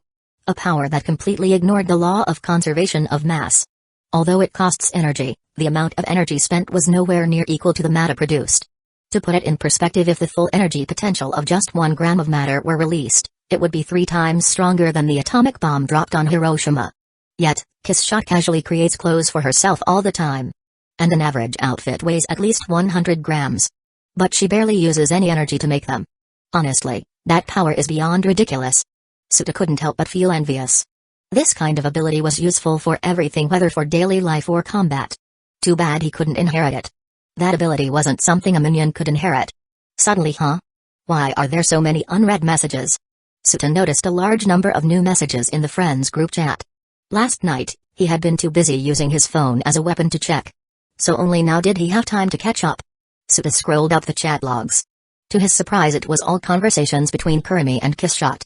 At first, it was just Kurumi asking about what Suta was doing. And Kiss Shot answering. She claimed to be a talkative person. And sure enough, she and Kurumi were chatting like old friends. Chapter 43, Then I Can Be Rest Assured. The early parts of the chat history were normal. Kiss Shot simply explained Suta's situation and informed Kurumi that he was helping her retrieve her limbs. But as the conversation progressed, the tone began to shift. Kurumi's messages gradually carried a hint of hostility. The underlying message? Kiss Shot was shameless for troubling someone else with her problems. However, Kiss Shot didn't care about Kurumi's subtle sarcasm at all. In her mind, Suta was her minion, which meant he was family. And helping family was perfectly normal. If Suta ever needed something from her, she would also do her best to fulfill it. So instead of getting offended, Kiss Shot simply assumed that Kurumi was just jealous. In fact, she was intrigued by Kurumi's attitude. She wanted to see how far Kurumi's passive-aggressive remarks would go. This was the difference between them. An almost 600-year-old vampire who deeply valued her bonds with her minions but never restricted their personal relationships. Versus a 50-year-old spirit who, despite her age, had spent most of that time sealed away. Which meant that in terms of maturity, she was only slightly older than a teenage girl. And for the first time in years, she had finally found a friend willing to help her. So of course she was terrified of losing him. After a while, Kiss Shot went to sleep. She was very loyal to her desire for sleep. And when Kurumi mentioned Suta a few times with no response, she eventually fell silent. Crap. I forgot to explain to Kurumi. Suta facepalmed as he suddenly remembered. Last night, when he was chatting with Kurumi, the three vampire hunters just so happened to attack at that exact moment. He had no choice but to drop his phone and engage in battle. It's not like he could fight and text at the same time, right? And while Kiss Shot did her best to explain, her words sounded more like bragging than anything else. Suta sighed. Hopefully, Kurumi wasn't too mad. Deciding it was better to be proactive, he mentioned her in the chat. Suta, Kurumi. Sorry, Kurumi. Last night, while I was chatting with you, 3 vampire hunters suddenly attacked. It was an emergency, so I couldn't reply in time. Kiss Shot had already told Kurumi about his situation. But Suta felt it was better to explain personally. Before long a new message popped up. Kurumi, Suta, you fought them? You're not hurt, are you? Suta, I'm fine. Those vampire hunters weren't that strong. As a vampire, my abilities are really powerful, so the fight ended easily. This wasn't an exaggeration. Suta's vampire abilities were indeed powerful. He just hadn't fully explored them yet. For example, Dramaturgy's transformation abilities. Suta could do the same thing. Turning into mist, darkness, or even shaping his body into weapons, it all depended on imagination. In the original story, Kami Araragi would often fantasize about being a tree. And as a result, he was able to turn his hands into tree branches that wrapped around Guillotine Gutter. Vampires were just built different. Kurumi, Suta, next time you're going to do something dangerous, you better tell me first. Otherwise, I'll be seriously mad. Seeing this slightly scolding message, Suta felt warmth in his heart. He smiled gently and typed the reply. Suta, sorry for worrying you. Kurumi, as long as you understand. By the way, since you're a vampire now, you can't be in the sun anymore, right? Will that be okay? I can use 4th bullet to reverse your body back to normal. What Suta didn't know was that Kurumi had a hidden agenda. She was trying to free him from being Kiss Shot's minion. If she could turn him human again, then that annoying vampire would lose her influence over him. And that would be very satisfying. Suta, reversing my body back to a human isn't that simple. Kurumi. What's the difficulty? Suta, this is just my theory. Large amounts of energy can distort space-time. For example, planets create gravitational fields that bend time. This proves that time itself isn't really that mysterious, it's just a force that reacts to energy. So trying to reverse time on a high-energy being is much harder than doing it on a regular human. Since I'm a vampire, a supernatural entity, the energy required to rewind my body would need to counteract that supernatural nature. Kurumi, I have plenty of time stored up, so you can use as much as you want. If it's not enough, I can take some from you. So it's fine. Suta. For some reason, this message felt weird. Like, I have a lot of money, so I can sponsor you. And if you ever run out of cash, I'll just take more money to keep sponsoring you. Suta, alright, I'll be honest. The truth is, I don't want to lose my current powers. But don't worry, Kurumi, I have a way to remove my weaknesses. Kurumi, oh? What's the plan? Suta, this whole rescue mission for Kiss Shot? It's actually a solo mission issued by the system. Once she fully recovers, I'll complete my task and receive a reward, immortal body evolution opportunity. I already asked the system. This reward will allow me to evolve into a perfect state, keeping all my strengths while removing my current weaknesses. Kurumi, I see. Well, as long as you have a solution, that's good. It would be a shame if you couldn't be in the sun anymore. After all, I was really looking forward to sunbathing with you on a date, Suta-kun. Sunbathing. Suta suddenly remembered just a while ago, he told Kiss Shot the same thing. Wait. Was this a flag? Were the two sunbathing plans about to collide? Why was he even nervous about this? Kurami, by the way, Suta, will your plan also free you from being Kiss Shot's minion? Suta, it should be possible. Once I evolve, I won't be a vampire anymore. Kurami, then I can rest assured. Suta? Wait a second, that's what she cared about this whole time? Kurami soon fell silent, probably busy with her own affairs.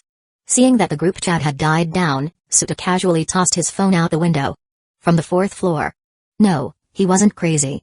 Ever since discovering that the system phone had some kind of stalker-like homing function, Suta just couldn't resist messing with it. It was just too fun. Sure enough, a second later, he reached into his pocket and there it was. Vibrating. Did someone message him again? Suta quickly took out his phone and checked only to grin in excitement. Because right there on the screen, in bold letters. Mission complete, Chapter 44, You're just a simple pervert. Mission complete. Which meant Kiss Shot had fully recovered. She was back to her prime form. But instead of checking his rewards right away, Suta immediately opened the system store. And sure enough, a brand new item had appeared in the shop. Item, Immortal Body Evolution Card. Description, a special tool that allows any being with an immortal body to evolve, eliminating their weaknesses and attaining a more perfect form of immortality. Note, only effective for low-level beings. The higher the energy level, the weaker the effect. Ineffective against planetary or cosmic level entities. The moment the mission was complete, the reward had gone on sale. Suta checked the price. 500 points. Phew. That's affordable. His mission reward had given him 1,000 points. Which meant he could buy it immediately. But first he wanted to see Kiss Shot for himself. Yahoo! As soon as Suta returned to the 2nd floor and opened the classroom door, he saw her. Kiss Shot Azraola Orion Heart Underblade. Back in her fully restored, 27-year-old body. And she was dancing. I'm back, baby. She twirled and spun with childlike excitement, her golden hair flowing like silk in the air. Her voluptuous figure, her graceful curves, her endlessly long legs. And her divine beauty. The kind of beauty that could make any man's blood boil. Her deep-cut dress, her bouncing movements. Her heavenly assets that threatened to spill out at any moment. Suta couldn't look away. His head was getting light. She was breathtaking. Her face, her body, her very presence. She was perfect? If only. She weren't jumping around like a hyperactive child. Because right now, she had zero dignity as the king of monsters. Oh, you're here. Noticing Suta at the door, Kiss Shot stopped dancing and walked toward him. Even without releasing any aura, her mere presence had a pressure to it. At 182 centimeters, she was the same height as Suta. But with high heels, she was looking down on him. Minion, I must thank you. Then she wrapped her arms around him. A big, warm hug. Her soft, ample chest pressed tightly against him. Suta could feel two massive, billowy things squishing against his torso. So evil. You have done well as my minion. Very well. Not only did you retrieve my limbs, but you also recovered my heart. I must praise you. She pulled back, looking genuinely pleased. Then with a bright, beaming smile as a reward, I shall let you pat my head. Again with this. Suta sighed. Is there nothing else? What do you want? Kiss Shot waved a hand generously. I am in a most wonderful mood. Minion, even if you ask to grope my chest, I shall grant your request. Suta coughed violently. He looked down at her heaving bosom. Then cleared his throat. Ridiculous. I am not that kind of man. Kiss Shot narrowed her eyes. Minion, lying to your master is a bad habit. You've been stealing glances at my chest since the moment you walked into this room. Just admit it deep down, you really want to, don't you? Suta. Well. Any man would, right? But having it called out so bluntly, this was just awkward. And also. Kiss Shot continued, her golden eyes sharp. I've noticed something else. When I was in my child form, your gaze had a much warmer, more caring look to it. Suta, PFFT. What? No. That's not true. Don't make up lies. He immediately denied it. What was she even saying? Not only was she accusing him of being a lustful pervert, now she was making it sound like he was a lilicon, too? Oh? So dishonest about your desires, I see. Kiss Shot smirked, waving a hand dismissively. You forget nothing escapes my eyes, minion. There's no fooling me. Then, as if the conversation wasn't embarrassing enough, she continued. For vampires, physical form holds no real significance.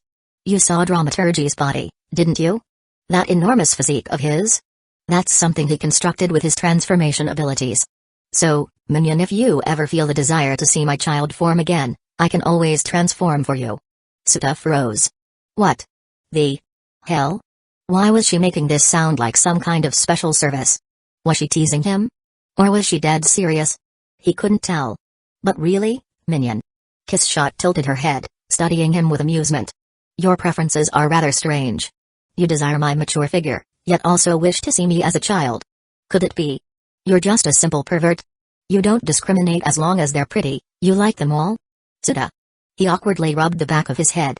Then quickly changed the subject. Anyway. I get that you're excited about being back to normal, but we have plenty of time for celebrations later. For now, Suta held up his phone, turning the screen toward her.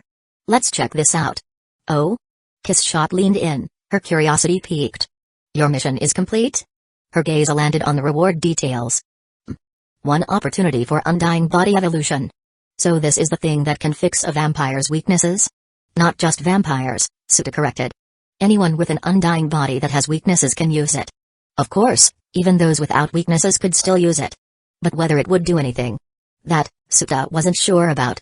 From the system's description, its main function was to remove flaws and refine immortality. So if someone already had a perfect body, it probably wouldn't do much at all. Minion, are you going to use it now? Kiss Shot suddenly asked. Suta paused. The words caught in his throat. Because he had noticed something in her tone. Something subtle. A hint of sadness. Maybe he was imagining it. But his instincts told him Kiss Shot didn't want their bond as master and minion to end just yet. Sure, Suta had promised he'd stay with her. But the bond of companionship and the bond of a vampire's minion weren't the same. The latter was something deeper. A connection forged by the supernatural itself. Something that couldn't easily be replaced. Suta thought for a moment. Then he smiled. No rush. It's not like this thing is going to disappear. As long as I use it before hunger kicks in, it's fine. After all, vampire hunger meant consuming human flesh. And that was something Suta absolutely wanted to avoid. Minion. Kiss Shot softly chuckled. This side of you. I quite like it. She knew Suta was delaying it for her sake. Then suddenly she reached out. And patted his head. Given their height difference now, it was effortless for her. Suta blinked in surprise. Huh? Is this a sign of submission, or recognition? He looked up at her, genuinely curious. Kiss Shot smirked, stepping back with a haughty air. I shan't tell you. Figure it out yourself. Chapter 45, Brain. Trembling although Kiss Shot wished she could stay bonded with Suta as his master for a little longer, she didn't force the issue. Instead, she stated it plainly because she had just regained her full body, her appetite was overwhelming. And the time she could suppress her hunger wouldn't last long. Once I can't suppress it anymore, I'll have to eat humans. As long as I evolve before that and remove the flaw, it'll be fine. At most, I have a day or two. And so, she told Suta not to rush. Suta had no objections. Hell, whether it was 1 day or even 2 weeks, he had nothing better to do anyway. The two of them waited from morning until sunset before leaving the abandoned cram school and heading toward the town center. The sky wasn't completely dark yet. The sun had just disappeared from view, like a summer evening around 7 or 8 p.m. Kiss Shot, bored out of her mind, asked Suta to take her somewhere. So, he decided to treat her to donuts. But since her 27-year-old form was too eye-catching, it would have definitely caused a scene. At Suta's suggestion, she transformed into her 8-year-old self. Her elegant gown-like evening dress also changed into a simple white sundress. And because she didn't feel like walking, she didn't bother creating shoes either. Instead she let Suta carry her, with her arms hooked around his neck and his hands supporting her thighs, she clung onto him like a child. This position is very satisfactory. Despite her young appearance, her tone remained proud and regal. Speaking of which, minion. Kiss Shot tilted her head. Do you have money? That donut you mentioned, it's a human world commodity, isn't it? You need money to buy it, don't you? Suta carried her without any difficulty. After all, his vampire strength made her weight feel like nothing more than an empty backpack. As he took in the pleasant scent of her hair, he casually replied, I don't have money, but I have an idea on how to get some. Oh? Kiss Shot's curiosity was piqued. Tell me. Isn't it common for Yakuza to run illegal loan businesses in Japan? Suta smirked. We could try looking for one. I mean, we have nothing better to do, right? Might as well make this a unique life experience. Taking out a high-interest loan. How interesting. Kiss Shot was visibly intrigued. Of course, She had no real concept of money. What interested her wasn't the cash itself, it was the Yakuza. But minion, she narrowed her eyes. Do you even have a way to pay them back? It's called a high-interest loan for a reason. Suta, huh? Why would I repay money I borrowed in another world? If someone can cross dimensions to collect my debt, fine, I'll pay up. Minion, you have no sense of responsibility. Once you leave this world, won't those loan sharks come after me? Suta, would you actually pay them back? Of course not. I'd just beat them all up. In the end, they couldn't find any Yakuza. Made sense, this small rural town barely had a nightlife scene, let alone organized crime. Hey, Kiss Shot, could you use your matter creation ability to make money? Impossible. I've never seen what this country's currency looks like. With no other choice, Suta led Kiss Shot to a hotel. Not because they needed a room for activities, if they really wanted to, they could just stay in the ruins. Tough, no, they were there to steal money. As luck would have it, one of the hotel's guests was Episode, the very vampire hunter Suta had beaten to a pulp 2 days ago. Poor Episode. Barely recovered from his last beating, he was immediately extorted by Suta and Kiss Shot. And because he wasn't cooperative at first, Suta smashed his face with his phone a few more times. His barely healed wounds split right back open. Episode, now officially done with life, packed his bags and left town that very night. He had no idea what kind of lunatic Suta was, but he wasn't about to stick around to find out. I have to say his escape was super hilarious. Kiss Shot smirked. Now that they had money, there was no need to stay in a ruined building. Since Episode had run off, they just took over his hotel room. Didn't even need ID verification. That evening Suta finally took Kiss Shot for donuts. And the moment she took her first bite, she looked as if she had just discovered a whole new world. Her face melted into pure bliss. Minion. You've presented me with the greatest treasure. By the time they left, she had made Suta spend nearly all of Episode's stolen money to buy several huge bags of donuts to take back to the hotel. She was utterly lost in the world of sweets. Minion. If you had told me about this earlier, I wouldn't have even thought about killing myself. Suta. Are you serious? He blinked. He knew donuts were a big deal for her, sure it was established in the story. But this much? Yes. It's just that serious. Kiss Shot declared with conviction. As long as donuts exist, I will never destroy humanity. By the way, Suta asked, did you originally have the idea of destroying humanity? That was no joke. After all, in one of this world's alternate timelines, Kiss Shot had truly wiped out all of humanity and it had only taken her 5 days. Because I was bored, Kiss Shot said casually, once you've lived long enough, you start wanting to try everything. Destroying the world is one of the few things I haven't attempted yet. I figured it might be an interesting experiment. Please, absolutely do not do that. Suta's eye twitched. If you want donuts, I'll buy you as many as you want. Just don't act on impulse. Hey, you really know how to play along. With a smug expression, Kiss Shot took a bite of her donut and continued, by the way, my servant, I'm curious, what was my fate in the original timeline? Suta was slightly taken aback. Didn't you say that keeping things unknown makes life more interesting? But my encounter with you has already changed my future, hasn't it? Kiss Shot replied with a smirk. If that's the case, then knowing my original fate won't make a difference. That's true, Suta admitted, thinking for a moment before answering, but honestly, I don't remember too well. It's been a long time since I read Monogatari. A problem with memory? That's easy to fix. Kiss Shot put down her donut, her expression turning proud. I have a method, just do as I do. I'll demonstrate for you. Then, she extended her right hand into a blade-like shape, brought it close to the side of her head and without hesitation jammed 4 fingers straight into her own temple. Chapter 46, I'm gonna create a waifu. Kiss Shot's small right hand all the way to the wrist sank into her own skull. Blood gushed out, quickly evaporating into nothingness. The golden-haired girl casually stirred her fingers inside her own brain. Not only did blood flow out, but something resembling brain matter also dripped down with a sickening sound. She had likely accidentally yanked her optic nerve, because her right eyeball suddenly twitched unnaturally, rolling around as if possessed by a demon. Holy shit! Suta struggled to suppress his discomfort and asked, Kiss Shot, what the hell are you doing? Kiss Shot pulled out her now blood-drenched hand and nonchalantly replied, I'm demonstrating a way to recover lost memories. You don't get it, do you? She smirked. We vampires regenerate on a fundamental level. When we forget something, we can stir our brains a little. By the time it heals, the memories usually come back. Try it. Suta exhaled deeply, trying to calm his nerves before responding, Nah, I'm good. I'd rather just rewatch the series when I get back to my world. He wasn't about to scramble his own brain. Seeing that she couldn't convince him, Kiss Shot reluctantly gave up. She then returned to indulging in her sweets, fully embracing her role as a shameless little glutton. Her body truly influenced her mentality. The two spent their days sleeping and their nights wandering the town together. Time passed quickly, and in just 2 days Kiss Shot's hunger finally reached its peak. She couldn't suppress it anymore. With a hint of regret in her eyes, she let out a soft sigh and looked at Suta, my servant. This is probably the last time I'll call you that. Her gaze lowered, sadness flickering across her face. Yet at the same time she also looked relieved. With a gentleness she had never shown before, she murmured, these past 5 days have been the happiest I've had in centuries. I truly appreciate your company. Will you stay with me from now on? Her eyes held a rare fragility. Suta was momentarily taken aback but quickly understood. Without a bond of master and servant, she likely felt insecure, afraid of being left alone again.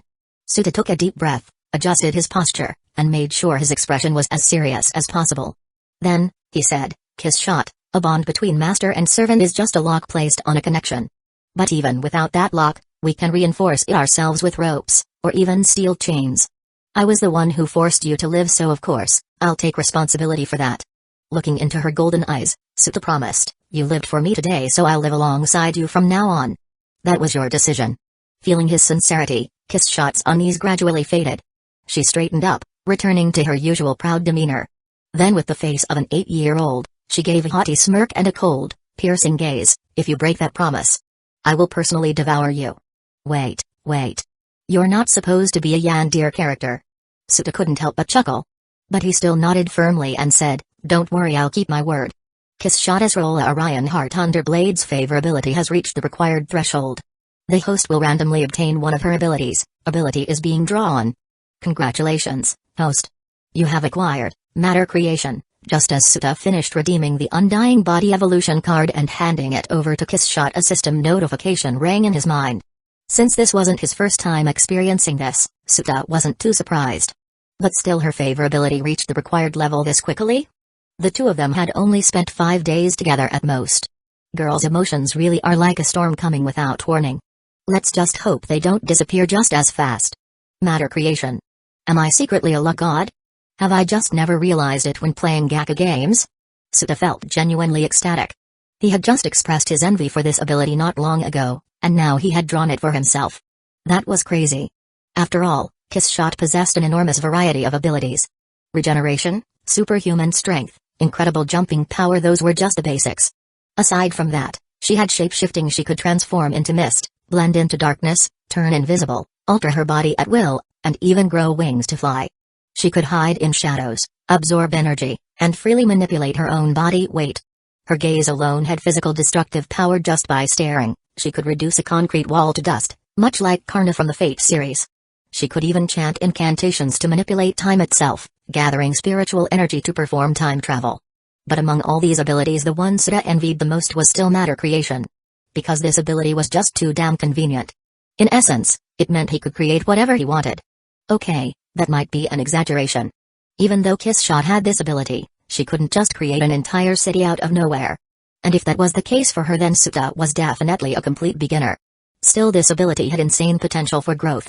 Right now, Suta had time manipulation and matter creation. If he could eventually gain space manipulation and energy control, he might actually be able to create a small world someday. I'll test this out later. Right now. Suta suppressed his excitement and opened the task system interface on his phone. Looking at the Immortal Body Evolution Opportunity reward, he took a deep breath and silently activated it. System, use the evolution opportunity. As soon as he said those words, Suta felt a strange, fluid-like energy slowly washing over his entire body. A golden glow radiated from him. Every single one of his cells was singing with joy. The scattered power within him was being restructured and refined, merging into one. All of his flaws were gradually being erased. His entire body was evolving toward perfection. This evolution wouldn't grant him raw power boosts, but it would make his immortality truly flawless. At the very least, he would no longer have the weaknesses of a vampire. Suta slowly closed his eyes, feeling the transformation taking place inside him. But then a system notification suddenly rang out. The third friend invitation has been sent, huh? The invitation got sent this fast? Suta was stunned. The second invitation had taken nearly 3 months to appear last time. System, how much time has passed in the real world? Silence. As expected, the system couldn't be bothered to answer useless questions. Chapter 47, finally. I can claim my reward, although the system didn't answer. Suta guessed that due to the time discrepancy between worlds, nearly 3 months must have passed in the real world. Which was why the third invitation had been sent out. At this realization, Suta suddenly felt a deep, suffocating pain in his chest. The 1-year rent he had paid up front. He had just lost 3 months of it for nothing? He didn't even care about checking who the newcomer was anymore. He was in too much emotional distress. But then wait a second. Why am I even worrying about this? With matter creation, couldn't he just... let's not finish that thought. More importantly, I can create valuable items and sell them. Money won't be a problem at all. Even without matter creation, just being a vampire meant that his saliva and blood had healing properties. Without exaggeration, if a person stabbed multiple times were to appear in front of Suta right now, all he'd need to do is spit a few times on their wounds and they'd be healed. This trait wasn't considered a weakness, so even though his body was currently evolving, it should still remain intact. Once he returned to the real world, if he could find a proper method, he could literally get rich just by selling his saliva.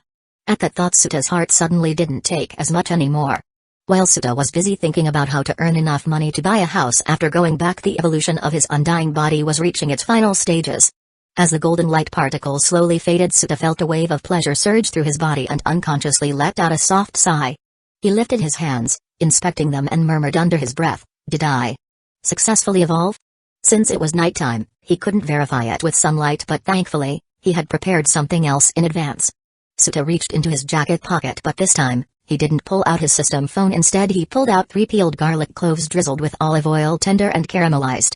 For vampires in this world, garlic and poison were both considered weaknesses. Of course, poison was also deadly to normal humans, but for vampires, the effects were far more severe, second only to exposure to sunlight. Without hesitation, Suta popped all 3 garlic cloves into his mouth and began chewing slowly. Even if something went wrong, it wasn't a big deal with his immortality. A few cloves of garlic couldn't do anything to him. Soon enough, the garlic started taking effect.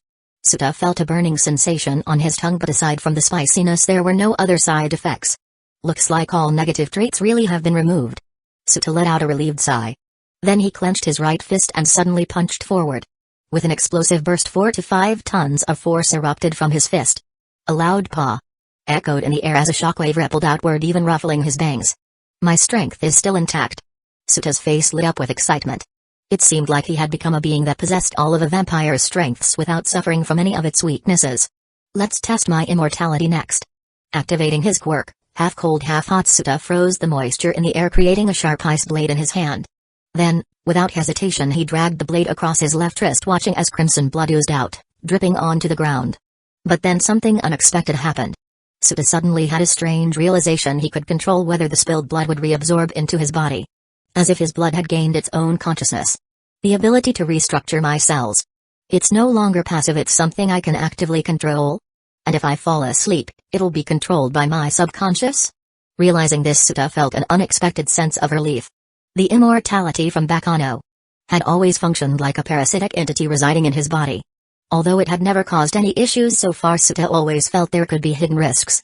But now, with his body having evolved, it seemed like that parasitic entity had been erased. Instead, his own consciousness was now in full control of his flesh and blood. Whether he regenerated or discarded parts of himself, everything was now his choice. This not only eliminated potential hidden dangers but also prevented some very awkward situations. What kind of awkward situations? Well, imagine this: if his body automatically regenerated every time, then whenever he was, engaging in certain adult activities, the moment he released his own fluids would immediately get reabsorbed. Fuck. That scene alone was beyond humiliating. Thankfully, with this new evolution, such an embarrassing problem was now completely gone. Suta let out a sigh of relief for the sake of his future happiness. Damn, I sure have been sighing a lot today. While Suta and Kissshot were undergoing their respective evolutions, a notification popped up in their friend group chat. This group was dead quiet most of the time, mainly because time flows differently in each world, which led to frequent periods of inactivity. Of course, the fact that there were only a few members in the group also played a role. But this time the one who spoke was the newest member. Shiratsunkasa, is anyone in this group? Not long after, Kurumi popped up and started chatting with the newcomer. Tokaizaki Kurumi, another new member already? Shiratsunkasa, who are you? And what's the deal with this phone? Why does it come back even after I throw it away? Tokaizaki Kurumi, Shiratsunkasa. There's an announcement I posted in the group. Take a look at it. It contains some information about the multiversal friendship system. After this message popped up, the group chat fell silent again. The newbie probably followed the suggestion and went to check the announcement. Tokaizaki Kurumi, Suta. There's a new member. See if you recognize them. Tokaizaki Kurumi, Suta. By the way, have you resolved the issue with your body's defects? Kurumi tagged Suta twice in a row, but he didn't respond. This made Kurumi, who was far away in the data live world, stare at her phone with a slight frown, lost in thought. Could Suta and that woman named Kiss Shot be doing something lewd right now? After all, they were living together and had that master-servant familiar bond. A lonely man and a lonely woman spending time together, sparks were bound to fly. Just as Kurumi was letting her imagination run wild, the new member spoke again. Shiratsumkasa, so this multiverse social system works like that. I understand now. Tokaizaki Kurumi, oh my? You're quick to accept it. The last newcomer took a long time to believe and even thought we were scammers. Shiratsumkasa, existence itself is proof of reason. Besides, I initially attempted to destroy this phone, yet with all my strength, I couldn't even scratch it. That was highly irrational, so I chose to accept the system's existence since it's the only logical explanation. Suta, solid reasoning, very convincing. Chapter 48, this group is getting more and more off track. Suta had successfully completed his body's evolution. To confirm whether his defects were truly gone, he conducted a few experiments. The main focus was to see if he still needed to consume humans to survive. Before evolving, he had already tested something by staring intensely at the hotel receptionist's neck. The result? The poor receptionist looked at him as if he were a pervert, her expression filled with caution, probably debating whether to call the police. Suta, feeling a bit embarrassed, quickly reined himself in. But he did get a clear answer when he fixated his attention on someone's neck. His body automatically responded with an intense surge of hunger. That was likely his vampire instinct kicking in. After completing his evolution, Suta went back to the receptionist and did the same thing, staring intently at her neck. This time, he was much thicker-skinned and ignored the pervert alert look she gave him. He stared for nearly a full minute. Just when she looked like she was about to snap and call security, Suta withdrew his gaze and walked away. The hunger was still there. But compared to before, it was much weaker and far less overwhelming. To put it in human terms, it was like smelling food and thinking, oh, that smells good, rather than I must eat this right now. System, what's going on? Why do I still feel the urge to suck blood? Wasn't this defect supposed to be removed? Suta frowned. Did this mean vampires having to consume humans wasn't actually a defect? The defect has already been removed. The host's dietary range has simply expanded. You are no longer limited to humans. Now, even if you ate literal crap, you'd still be able to absorb nutrients, Suta. This system had a bad habit of dropping savage one-liners. Last time, it even asked him if he wanted to wear women's clothing. So, if I suck someone's blood, will they still turn into a vampire? Suta asked. No. The host no longer carries the vampire's anomalous properties. Blood-sucking is now merely a means of nourishment. It will not cause mutations in your targets, then. Can I still create familiars? Every vampire could create familiars. That was a basic ability. No. The host's vampire-related anomalies have been entirely removed through evolution, huh? That's kind of a shame. Suta showed a slightly regretful expression. If he still had that ability, he could have granted others immortality. But he didn't regret evolving. The benefits far outweighed the drawbacks. At least now he was free from vampire weaknesses. Besides, in this world, anomalies relied on human faith to sustain their existence. That alone was already a huge risk. It was better to be rid of it altogether. Once Suta figured all this out, his initial hesitation faded.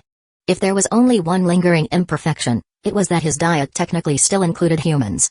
That being said, it was completely optional, more like how humans could eat durian but most wouldn't. Suta would never eat people. At most, he might try drinking blood out of curiosity. With his self-experimentation complete, Suta finally took out his phone and opened the group chat. The new member had already settled into conversation with Kurumi. Suta quickly skimmed through the chat logs. Seeing that the newbie had fully accepted the system's existence, he was pleased. It seemed Kurumi's announcement had been very effective now. Whenever a new person joined, they wouldn't have to waste time repeatedly explaining everything. They could just read the pinned message. If they believe it, great. If not, that's their problem. But still. Shiratsumkasa. Who the hell is that? Suta furrowed his brows slightly. No matter how hard he tried to recall, he just couldn't remember who Shiratsumkasa was. Could it be a fake name? Or was it from a series he had never watched? Or, more simply, had he watched it but forgotten? Suta briefly considered Kiss Shot's earlier demonstration, sticking his hand into his brain and stirring things up for a physical memory recovery method. After some thought, he decided against it. He had a feeling that if he actually did it, He'd be high in more ways than one. Instead, Suta changed his approach. He decided to extract some information from Shiratsumikasa and deduce their identity that way. So, he sent a message in the group chat. Suta, solid reasoning, very convincing. Tokaizaki Kurumi, oh? You're finally here, Suta. What were you up to? Suta, I was just in the middle of evolving my body. I didn't see your messages, sorry about that. Tokaizaki Kurumi, oh my, Suta, it's not like I'd hold something like that against you.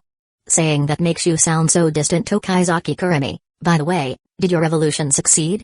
Have you completely shed your vampire identity? Suta, yeah, it worked. All my bodily defects have been eliminated, I'm just a regular human now. Shiratsumikasa, huh? The leader of this group is just an ordinary human? The newbie finally spoke up, sounding a bit surprised. Suta, that's right. I really am just a regular human. At least, that's what he believed. After all, what did things like immortality, regeneration, cellular reconstruction, time manipulation, half cold half hot, and matter creation have to do with being a regular human? Kiss shot. Tokaizaki Kurumi. Suta, huh? What's with the ellipses? Also, kiss shot, have you completed your evolution? Kiss shot, we're in the same room, aren't we? If you have a question, just ask me directly. She didn't seem pleased with Suta's choice to message her instead of speaking face to face. Was there some reason he couldn't just talk? Tokaizaki Kurumi, wait a second. Suta, you're in the same room as that vampire? What are you two doing behind my back? Suta. Behind your back? Why did that sound so wrong? It was like she was implying he was cheating on her or something. Suta, we're not doing anything. I don't have any identification in Kiss Shot's world, so I can't check into a hotel alone. The place we're staying at was actually offered by a kind soul named Episode. He only provided one room, so Kiss Shot and I are temporarily living together. Tokaizaki Kurumi, fine, I'll believe you. For now. But remember, Suta, don't be a sneaky little cheating cat. Suta. Suta felt frustrated to the point of coughing up blood. What was up with this group? Why did the whole vibe feel like it was getting more and more off track? Wasn't this supposed to be a friendship group? Shiratsumikasa, Suta. I'm a little curious, group leader, what was your purpose in inviting me here? Suddenly, the newcomer mentioned Suta. Chapter 49, 2 million years. How many clones can you handle? Seeing the newbie's message, Suta followed his usual practice. He didn't hide anything. With an honest attitude, he replied. Suta, the invitations are sent randomly by the system. It wasn't my decision. Suta, you probably saw my earlier messages, right? No need to doubt, I really am just an ordinary human. And since we all come from different worlds, it's not like I have the ability to send you a phone myself. Shiratsumikasa, I see. But I do find it puzzling, why would an ordinary human be the leader of this group? Suta, let me correct you on one thing, the system wasn't created by the group leader. Its mysteries have nothing to do with me. I'm guessing I just happened to be the first person to pick up the phone, so I ended up as the leader. Shiratsumikasa, I understand now. Thank you for the explanation. Suta, no problem. By the way, do you mind sharing a bit about your world? Like, what kind of unique powers or races exist there? The name Shiratsumikasa was too vague, he couldn't even tell if it was originally written in Chinese or Japanese. If he could get some details about their world, he might be able to figure out which series they came from and deduce their identity. Unfortunately, Suta's expectations were completely shattered. Shiratsumikasa, I have matters to attend to. Let's talk later. After sending that message, the newbie fell silent and didn't say another word. Suta. Why were all the new members so cautious? Ugh, who was this Shiratsumikasa? Suta's curiosity gnawed at him like an unsolved mystery. He was this close to developing an obsession. He really had no memory of anyone named Shiratsumikasa. Sure, he had brought his iPhone with him when he arrived in the Monogatari world, but different worlds meant different networks. His phone had been completely useless, unable to connect to the internet. Besides, 5 days had passed, his iPhone's battery had long since died. Suta thought for a moment and decided to return to the real world to investigate who the newcomer was.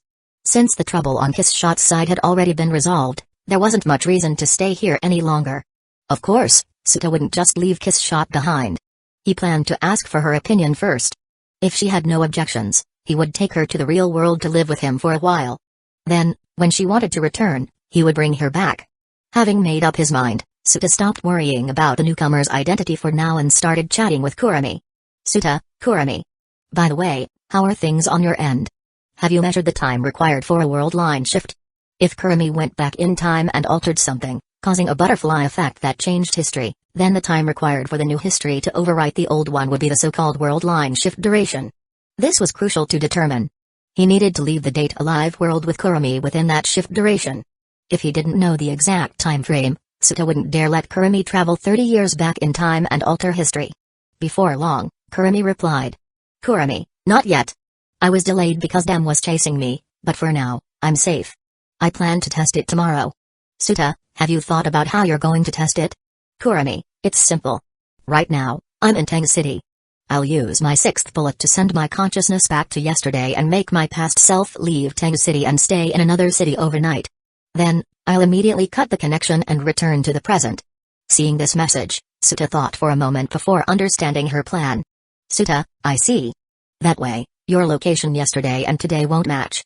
The world line shift will forcibly move your present self to the city where your past self was. You just need to record how long it takes for the shift to happen. Kurumi, exactly. Suta, but there's another issue to consider. The shift duration for minor changes and major changes might not be the same. It's hard to say which one takes longer. Kurumi, no problem, I'll just test multiple times. Suta, alright, I'll wait for your results. If the shift duration is too short, let me know. I'll come to you, and you can absorb as much as you need. Kurumi, it's a deal then. I'll make sure to drain every last drop out of you, Suta-kun. Suta.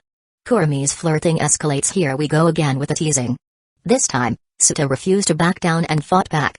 Suta, Kurumi, I'm not bragging, but with my regeneration abilities now, I'm afraid you'd run out of stamina before I do. You'd be so weak in the knees that I'd have to help you walk. Kurumi, oh my.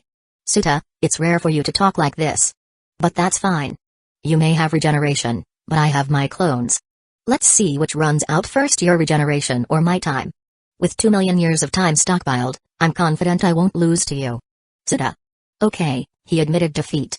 He wasn't at a level where he could outflirt Kurumi yet. This spirit girl might have zero real-life experience, but her teasing skills were top tier. And besides, if she really used 2 million years worth of time to create clones and drain him dry. Suta thought about it and suddenly realized maybe surrendering wasn't so shameful after all. Basking in the sun the next morning, as the sun rose, Suta eagerly pulled open the curtains and bathed in the warm morning sunlight. Ah! So comfortable. Naturally, he didn't burst into flames. His evolution had truly eliminated all his weaknesses. Kiss Shot stood beside him, also basking in the sun. Her golden eyes were closed, a faint smile on her lips, and she stood still, looking as relaxed as a lazy cat. At the moment, she was still maintaining her 8-year-old appearance. She seemed to have grown fond of this form. From their conversation last night, Suta had learned that, like him, all her weaknesses were now gone. He wasn't even sure if she still counted as a vampire anymore. Kiss Shot, are you happy now? Maintaining her relaxed smile, Kiss Shot responded, it's been over 500 years since I last enjoyed sunlight like this. I had almost forgotten how warm it was. If this makes you happy, just wait until we go to the beach one day. You won't be able to sleep from excitement. Suta glanced at her and chuckled. How does it feel? Getting used to it? Are you worried about me? Kiss Shot waved her hand dismissively. No need. I feel wonderful. If I can bask in the sun every day, I don't mind not being a vampire anymore. As long as you're okay with it. With that, Suta moved on to the real topic. By the way, Kiss Shot, would you like to visit my world? Chapter 50, Training Kiss Shot to be a shut-in. Kiss Shot was a bit surprised when she heard Suta's invitation. You're leaving already? You're already planning to leave so soon? Yeah, Suta nodded, explaining, I can't prove my identity here, I don't have a place to stay, it's really inconvenient. Plus, I have things to take care of in the real world. And another reason is... Suta pulled out his system phone and glanced at the new member's username in the friend group chat. I'm curious about this newcomer named Shirotsume. I plan to go back and look them up online. If you don't have anything pressing to do, you can come with me and check out the real world. The real world. That sounds interesting. Kiss Shot thought for a moment before nodding in agreement. I'm quite curious about the works you've described, and I also want to know my original fate. I accept your invitation. We should head out now then, let's not waste any time. We should leave now, Suta suggested. Now? Kiss Shot seemed a bit overwhelmed by Suta's impatience. She had lived for over 500 years, her pace of life was incredibly slow, and her natural tendency to procrastinate was maxed out. Why are you in such a rush? Because I'm curious. Suta sighed. I think my curiosity is bordering on an obsession. No matter what, I have to find out who this Shirotsume really is today. Besides, You don't have anything urgent to do, so it doesn't really matter whether we leave sooner or later, right? Of course, I have things to do. Kissshot looked at him with an expression of dissatisfaction. The way Suta phrased it made it sound like she was just idling around all day. What's so important? What exactly do you need to do? Suta asked, surprised. I need to go back to that store from yesterday and buy more donuts. But we already spent all the money we took from the episode. How are you planning to pay? I've already memorized what the money looks like, Kissshot said smugly. Have you forgotten? I have the ability to create matter. Suta scratched his cheek. This was the first time he'd seen someone so openly and proudly declare their intent to counterfeit money. Then again, considering his own plan to get rich by selling his saliva in the real world, did he really have any right to judge? Wouldn't that be kind of unfair to the shop owner? Without waiting for a response, Suta bent down and scooped Kissshot up into his arms. What are you doing? Kissshot looked at him in confusion. She didn't mind being carried by the man who used to be her familiar, but she couldn't shake the feeling that Suta's personality had changed. He had gotten a lot bolder. Had his time as her familiar influenced him? In this world, a vampire's personality could subtly influence their familiars over time. This is just how the transfer works. Female group members have to be hugging me for the system to teleport us, Suta said casually. He didn't bother explaining further and instead wrapped up the conversation with, there are plenty of donuts in the real world, so stop messing with the store here. I'll order you some delivery when we get back. Now, let's go. A flash of white light enveloped them, and the two figures in the hotel room slowly faded until they disappeared entirely. Returning to the real world as soon as Suta stepped back into his apartment in the real world and saw the thick layer of dust covering everything, he instantly knew his guess had been correct. Several months had passed in the real world. From this, Suta deduced that the system likely sent out invitations roughly every 3 months, using the real world's timeline as a reference. Of course, whether this frequency would change in the future or if multiple invitations would be sent at once remained uncertain. This is your home? Kissshot walked around the apartment in a white sundress, her slender, pale legs exposed. She took a few steps, leaving tiny shoe prints on the dusty floor. You're kind of poor? She continued inspecting the surroundings and then made her evaluation. You seem rather poor. Mind your own business. Suta rolled his eyes and said, open up the windows and let some air in. I'll clean up.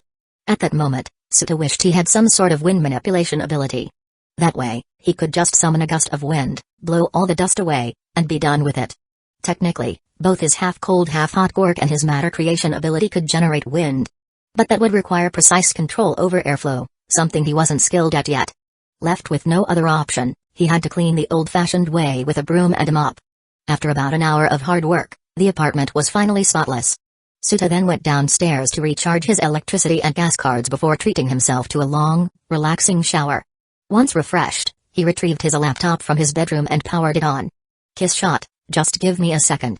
I'll look up who the new guy is, then find a way for you to watch Monogatari. Oh? That's a good idea. Suta looked at her. You can read Japanese, right? If so, I'll find you the raw novels. Kissshot proudly puffed out her chest and declared, I can speak Japanese, but I can't read it. Suta was speechless.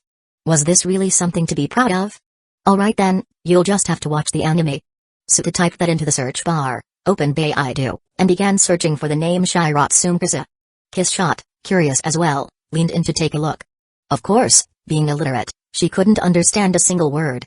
At first, Suta didn't have high hopes of finding anything useful. After all, he suspected that Shiratsumkasa might just be a made-up alias. However, what happened next completely exceeded his expectations. He actually found it immediately. Shiratsumkasa, the protagonist of the in-universe game Eternal Wars Megalosphere from the anime creators. She lives deep within a hidden castle forest and possesses a song that can heal all wounds. She is also the original inspiration for military uniform princess, Altair. Wait, the original inspiration for Altair? Suta froze for a moment, staring at the screen in disbelief. He muttered under his breath, now that I think about it, in creators, Altair was originally a fan-made derivative character. A user named Shiratsumkasa. Could the newcomer in the chat actually be military uniform princess, Altair? Yeah, no doubt about it. Suta's eyes filled with certainty. Kissshot, who had been staring at the screen, blinked in confusion. So, you've identified the newcomer? She was still trying to process all this information. Of course, being unable to read made it even harder. Yep, 90% sure, Suta nodded. Then, he logged into Bilibili and searched for creators, pulling up the anime right in front of Kissshot. The new member is a character from this anime. Her name is Altair. This series is actually pretty interesting. Do you want to check it out? Chapter 51, Come Fight Me IRL, Keyboard Warrior. Hearing what Suta said, Kiss Shot couldn't help but feel an odd sense of unrealness. Or perhaps absurdity would be the better word. She glanced at the computer screen, then spoke with a slight frown. You're saying a character from this animated work has joined our friends' chat group? Yep, Suta nodded. You can actually watch the anime and see her entire original fate unfold. That is, before she joined our chat, of course. Now, her future is bound to change. Upon hearing Suta's firm response, Kiss Shot's eyes lit up with deep intrigue. Back in the Monogatari world, Suta had explained the concept of fictional works and their relationship to reality. But at the time, since there was nothing tangible to illustrate his point, plus, she had been in a self-destructive state, she hadn't paid much attention. But this was different. Now, the anime was right in front of her. And someone from the anime had just joined their chat. This was the most fascinating thing she had encountered in over 500 years. Suta, Kiss Shot said, eyes sparkling, since you've spoken so highly of it, I suppose I shall begrudgingly watch it to humor you. She pulled the laptop closer, setting it on her lap. Her skirt was pressed beneath it, keeping it from shifting around. Suta. Baidu's entry had mentioned that Kiss Shot was a textbook tsundere. Yeah, no kidding. With the computer now in her possession, Kiss Shot clicked on the video and quickly became immersed in the anime. She seemed completely absorbed by the concept of watching someone's fate unfold from a godlike perspective. Meanwhile, Suta had no intention of rewatching Creators. After all, the general plotline was still fresh in his mind. Instead, he pulled out his iPhone, opened a food delivery app, and ordered some donuts and soda for Kiss Shot.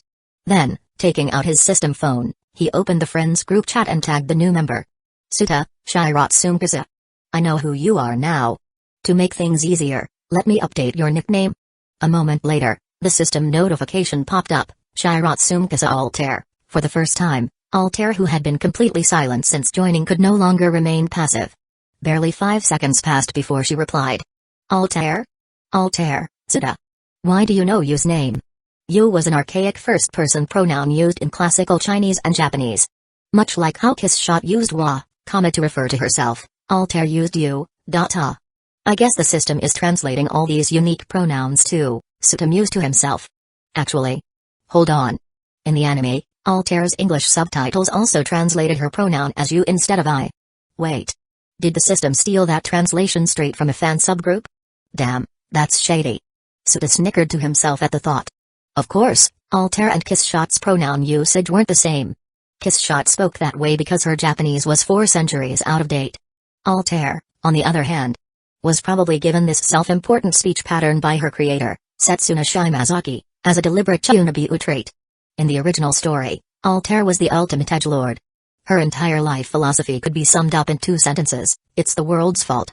You shall destroy this world that drove Setsuna to her end. So basically, why don't you just track down the keyboard warriors who drove Shimazaki Setsuna to suicide and settle things in person?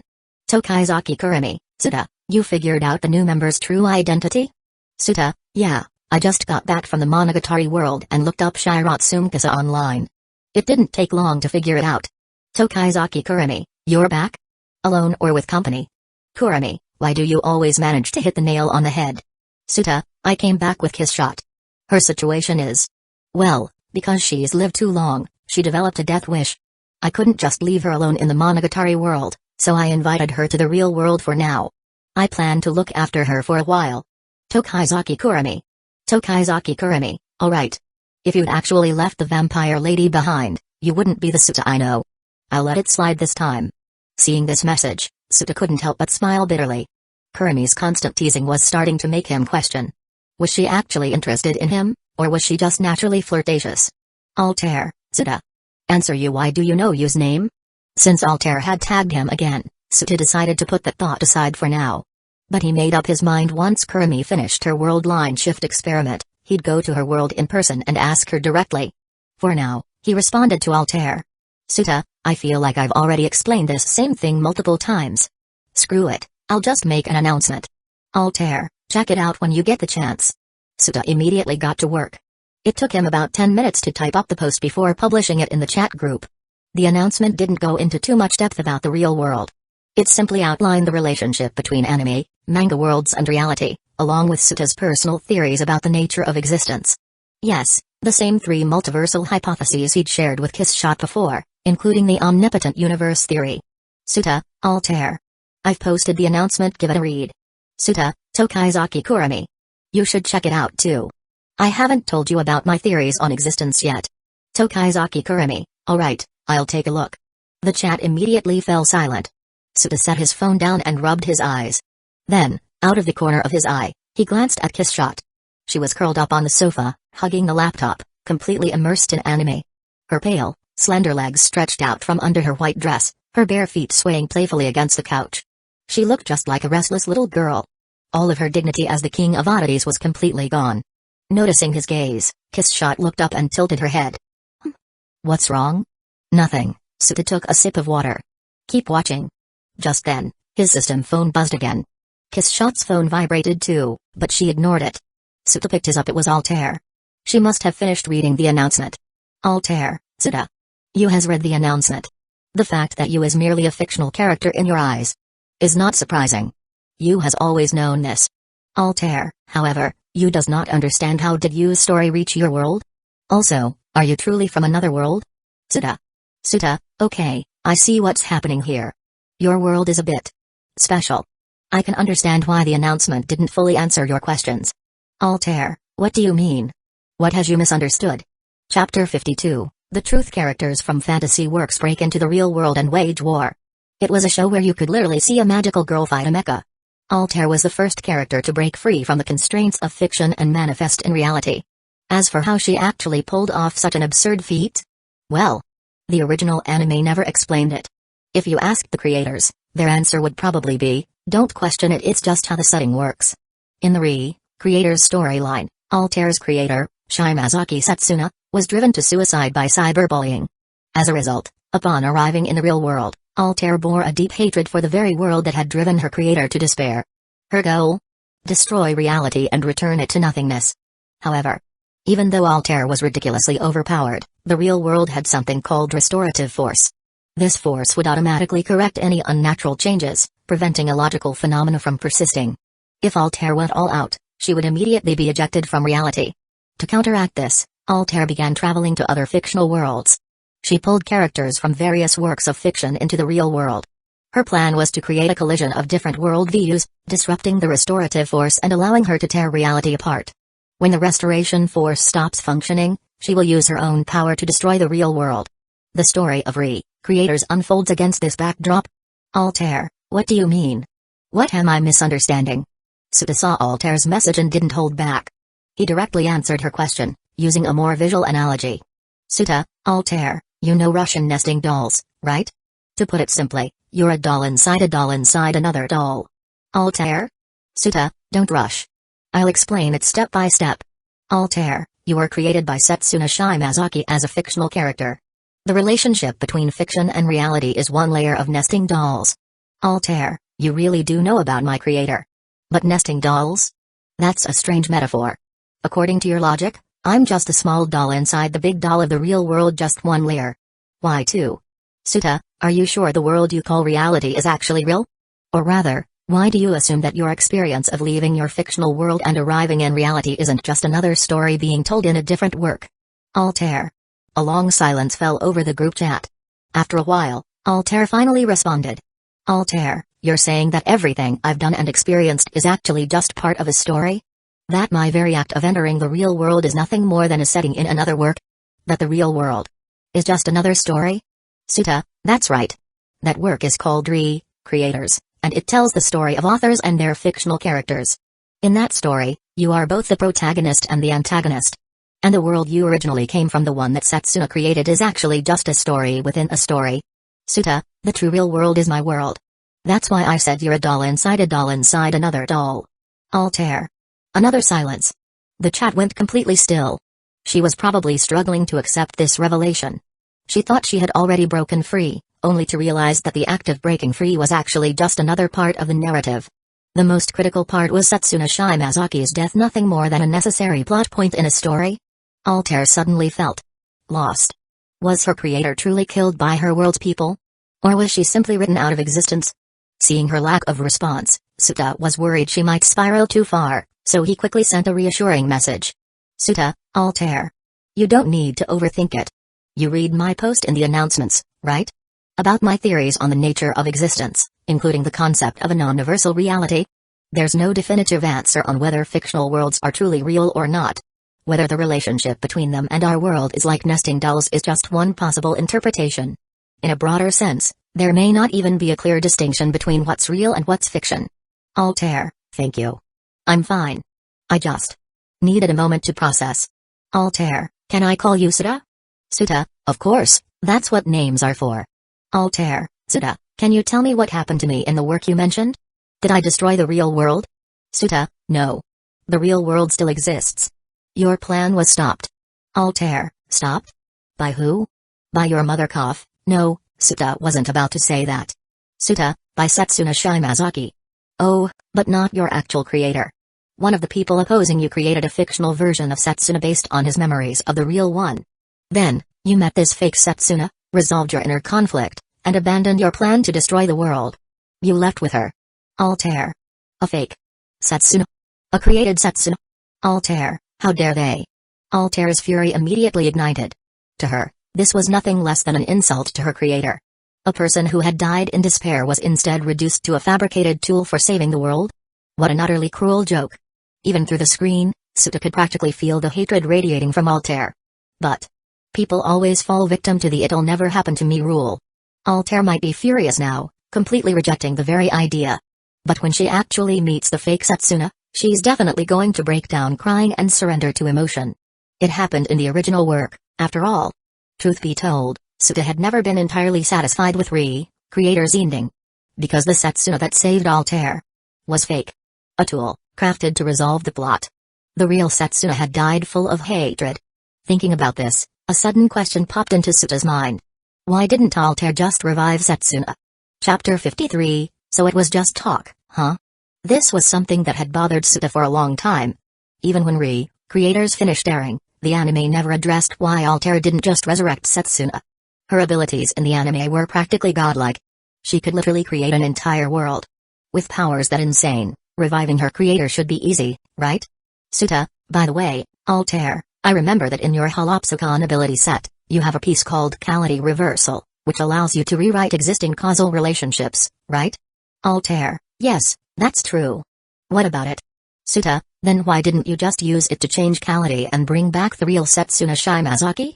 Setsuna died because of suicide. If you simply altered that cause and effect chain, she wouldn't have died in the first place, right? Altair, Suta, I must remind you I may have Holopsicon, but I am not an omnipotent god. Since you seem to know my abilities, you should also be aware that due to the restoration force of the real world, I cannot freely use all of my abilities. If I forcefully activate certain powers, I will be ejected from reality. Suta, wait, hold on. That doesn't add up. In the story, you pulled a bunch of characters from different works into the real world and used the clash of their worldviews to disrupt the restoration force. But even after causing that disturbance, you still didn't bring Setsuna back? Why? Altair, fine. I admit it, I can't do it. Even with the restoration force disrupted, even with Holopsicon at full power, there are limits to how much Cality can be rewritten. Reversing life and death in the real world. That's too far beyond my reach. Suta. So basically, her powers were all hype, but when it came down to it, they weren't as broken as they sounded. On the surface, Holopsicon seemed overpowered. But in reality? It wasn't all that. The more Suta thought about it, the more it made sense. It reminded him of the endless debates he'd seen online back in the day, especially fan wars about overpowered characters. For example, in To Project, Yuka Uriyukumo's ability was boundary manipulation. That sounded ridiculously strong. So, naturally, To fans took it to the extreme. They completely ignored how much actual effort she needed to exert and just wanked her to absurd levels. They'd claim things like, Yuka Uri can manipulate boundaries. That means she can destroy the multiverse with a thought. Yeah, right. It's like saying that if someone had the nuclear fusion ability, they could create the sundae when in reality, they'd probably just be able to make a small hydrogen bomb at best. The power gap between those two things? Absolutely massive. There's no way anyone could bridge that gap with pure wank alone. In the end, it got so ridiculous that even Suta, who actually liked To, started avoiding the fandom. Some fans were just too much. Suta, so, in your world, When fictional characters enter reality, their powers are limited, right? Altair, correct. No matter how exaggerated a character's abilities are in their story, if the recognition force from the audience isn't strong enough, they cannot use their full power in reality. Suta, I see. That makes sense. Suddenly, he recalled something from the ending of Creators. At the climax, Altair met the fake Setsuna Shimazaki. Then, using the recognition force she had accumulated, she rewrote the absolute 0.5 seconds that took Setsuna's life and created a new world where Setsuna could continue to exist. But that only worked inside the story. Even then, it required outside audience support. If it was already that difficult to bring Setsuna back within a fictional framework, then in the real world, it was completely impossible. Realizing this, Suta completely dropped his idea of creating an overpowered character in the Creators world to protect himself. Even if he did create one, if the recognition force wasn't strong enough, that character's powers would be nerfed into the ground and might end up weaker than he was. Besides, even if he gathered all 8 billion people on Earth to boost a character's recognition force, it still wouldn't guarantee a broken ability set. Meanwhile, his system could literally just summon an actual magic god from a certain magical index to chat over coffee. Not even a competition. Of course, Suta wasn't stupid enough to actually do that while he was still weak. But the sheer difference in power levels was obvious. Altair, Suta. I feel lost. Suta, huh? What's wrong? Altair, if everything I've done is simply part of a story, does continuing on even have meaning? Tokaizaki Kurumi, Suta. I finished reading your announcement. Your theories are quite interesting. Tokaizaki Kurumi, Altair. Altair-san, don't overthink it. Suta's theory is plausible, but whether our worlds are actually part of some nesting doll structure isn't confirmed. Just take it as interesting information, but don't dwell on it too much. Suta, Kurumi's right. Besides, now that you've joined this group, your future is already different from what it originally was. You don't have to worry about following the old story. Suta thought for a moment, then gave her a suggestion. Suta, for example, instead of fixating on revenge, why not try reviving the real Setsuna Shimazaki? Altair, but I can't revive Setsuna. Suta, just because you can't, doesn't mean others can't. There are countless characters across different worlds. Surely someone out there has the power to do it. Unlike your world, where characters need audience recognition to use their abilities, other fictional characters can fully wield their powers as they should. Altair, Suta. Are you saying there's actually a way to bring Setsuna back? Suta, maybe. The multiverse is deep. Nothing is impossible. As soon as Suta sent that message bzzzt, his system phone vibrated violently. Even Shinobu, who was watching anime on the laptop, was startled.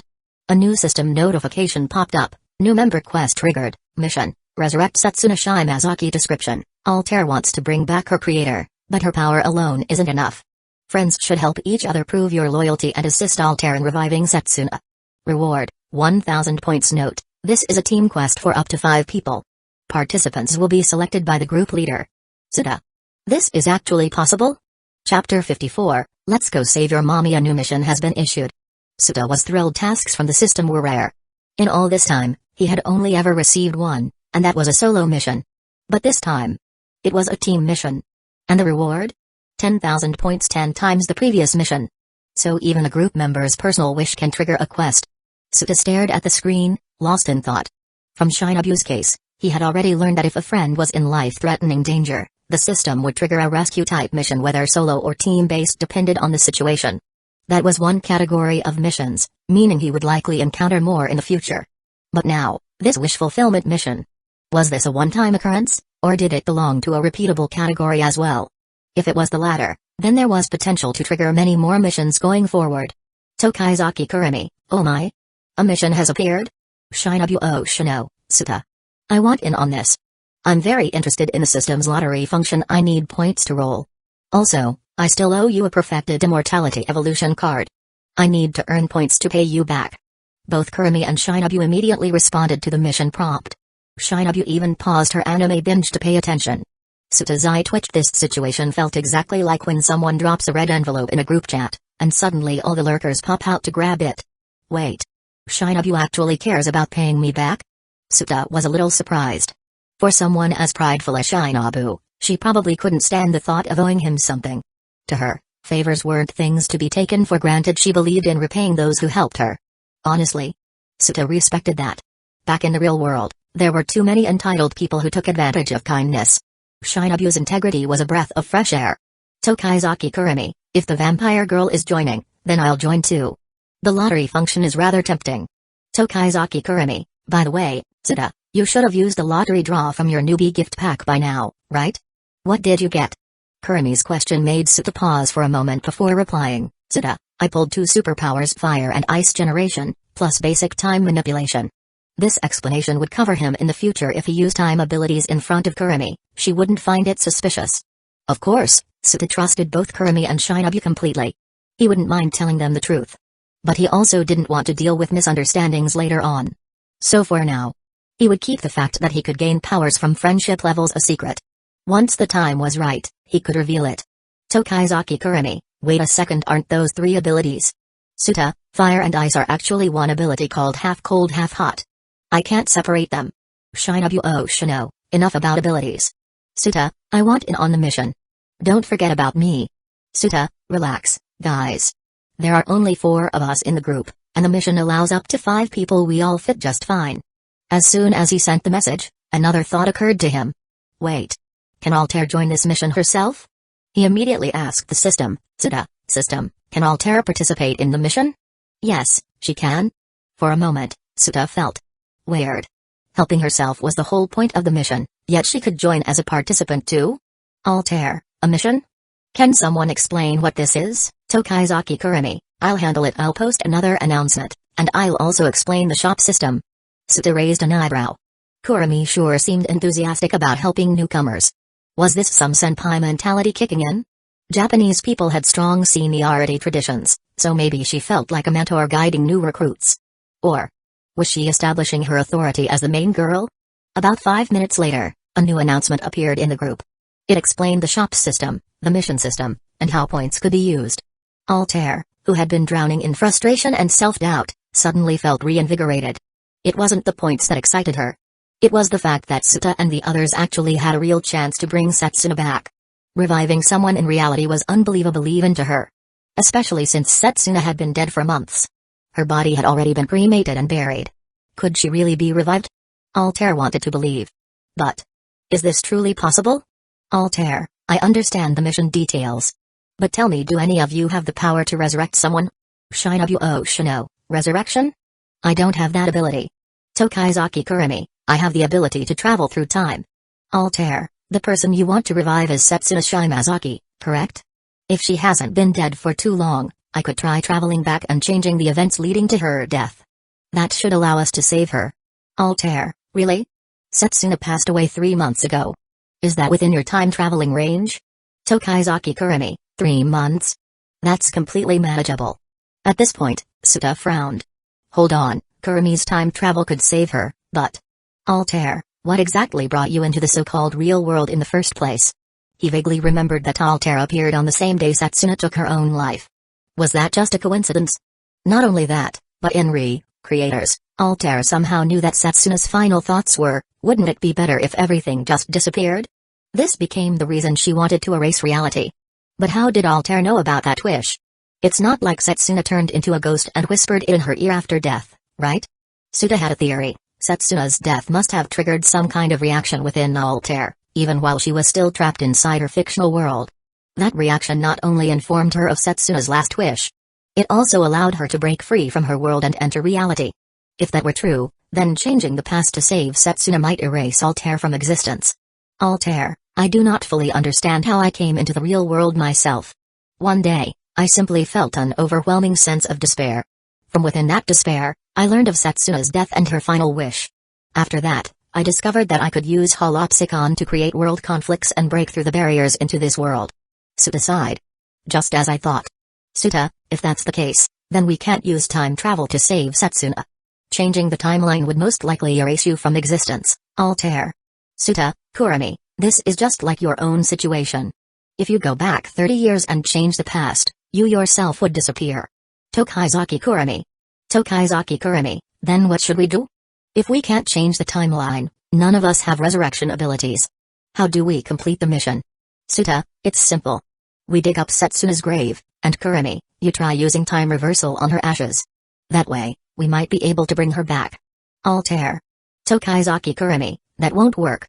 Suta, you might not know this, but when I returned to my world, the first thing I did was dig up my dead friend's grave. I tried reversing time on her ashes, but even after expending a huge amount of time energy, nothing happened. Suta. Tokaizaki Kurumi, afterward, I asked the system about it. The system explained that a living being consists of two parts, the body and the soul. Different worlds have different rules regarding life and death. In worlds where reincarnation exists, the soul immediately enters reincarnation upon death. In worlds without reincarnation, the soul simply vanishes. Time reversal can restore the body, but it can't bring the soul back. Unless we reverse time for the entire world, Setsuna's soul won't return. Great, so we'd only be reviving a corpse. What are we supposed to do while it's warm? Suta, so that's how it works. Looks like we really do need a proper resurrection ability. Guess we'll have to go with the old plan. Tokaizaki Kurumi, old plan? Suta, Kurumi, remember how we solved your time energy problem last time? Tokaizaki Kurumi, you mean finding outside help from another world? Suta, exactly. Tokaizaki Kurumi, we don't have a world travel card right now. Suta, are you planning to use your invitation letter? Suta, no need. Did you forget? I just completed a solo mission, so I still have 500 points left. That's exactly enough to buy a world travel card. At this moment, Altair spoke up. Altair, thank you for your kindness, Suta. But are you really okay with spending your points on me? Aren't they an important resource? Altair, do you want anything in return? If it's something I possess, I will give it to you. Suta chuckled at her words. He quickly typed his reply. Suta, no worries, this mission reward is 10,000 points. Think of it as an investment. Spending 500 points to gamble for a much bigger payout is a small price to pay. Chapter 55, the right kind of investment. Suta wasn't really concerned about Altair's offer of repayment. He truly viewed this as an investment opportunity. If this mission succeeded, the points he earned would far outweigh what he spent. He was providing a world travel card, and when the mission rewards were divided, he'd likely receive the largest share. Tokaizaki Kurumi. Kurumi sent a single ellipsis in the chat. This made Suta feel a little puzzled. Suta, what's wrong, Kurumi? Tokaizaki Kurumi, sometimes, I really like your personality, Suta. But other times, I find it extremely frustrating. Suta? Suta, did I make you mad, Kurumi? Shinobu Shino, Suta, now would be a good time to shut up. Suta, huh? Shinobu Shino, you're so dense. Not everyone is like me. I don't mind your obliviousness, but others might. Suta scratched his head. Something about this conversation felt off. It had a weird, sour tone to it. Almost like jealousy? Suta sighed and put down his phone. He turned to look at Shinobu, who was sitting beside him. Suta, hey, if you had something to say, couldn't you just tell me directly? Why are you texting me when we're literally sitting together? Shinobu frowned. That was a good question. Why was she still using the phone to chat when she could just speak to him in person? I must have been influenced by you. Shinobu sighed as she placed down her cup of tea. You've all been creating this kind of atmosphere in the group. I didn't want to be left out, so I got assimilated. She waved a hand dismissively. But let's not dwell on this topic. She looked at Suta with curiosity. Have you figured out how to complete the mission yet? I'm quite interested. How exactly do you plan on reviving someone who's been dead for 3 months? Suta shook his head. No clue. Shinobu? But, he continued confidently, I do know that somewhere in the vast world of anime, manga, and light novels, there must be a way to solve this problem. I'll just have to do some research online. Just as he finished speaking, his phone vibrated. Altair, Suta. Suta, your generosity truly leaves me at a loss for words.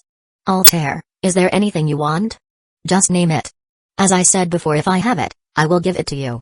Suta chuckled. Suta, no need to be so formal, Altair. This is a mutually beneficial deal. Besides, I'm helping because I want to earn points. You don't have to feel indebted to me. Altair, a debt must be repaid. I can't just let you help me for nothing. Suta, alright, if you insist. But I can't think of anything I need right now. He pondered for a moment. Was there anything he was lacking? Well, money, for one. He still didn't own a house or a car.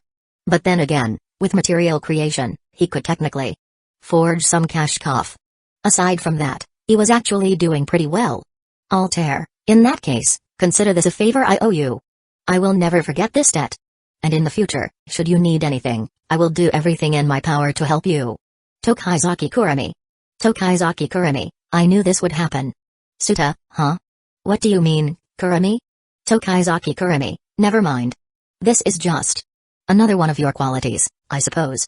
Tokaizaki Kurumi, anyway, since we're all taking part in the mission, how about we meet up first? Let's set the meeting point in the real world. What do you think? Shinobu Shino, no problem.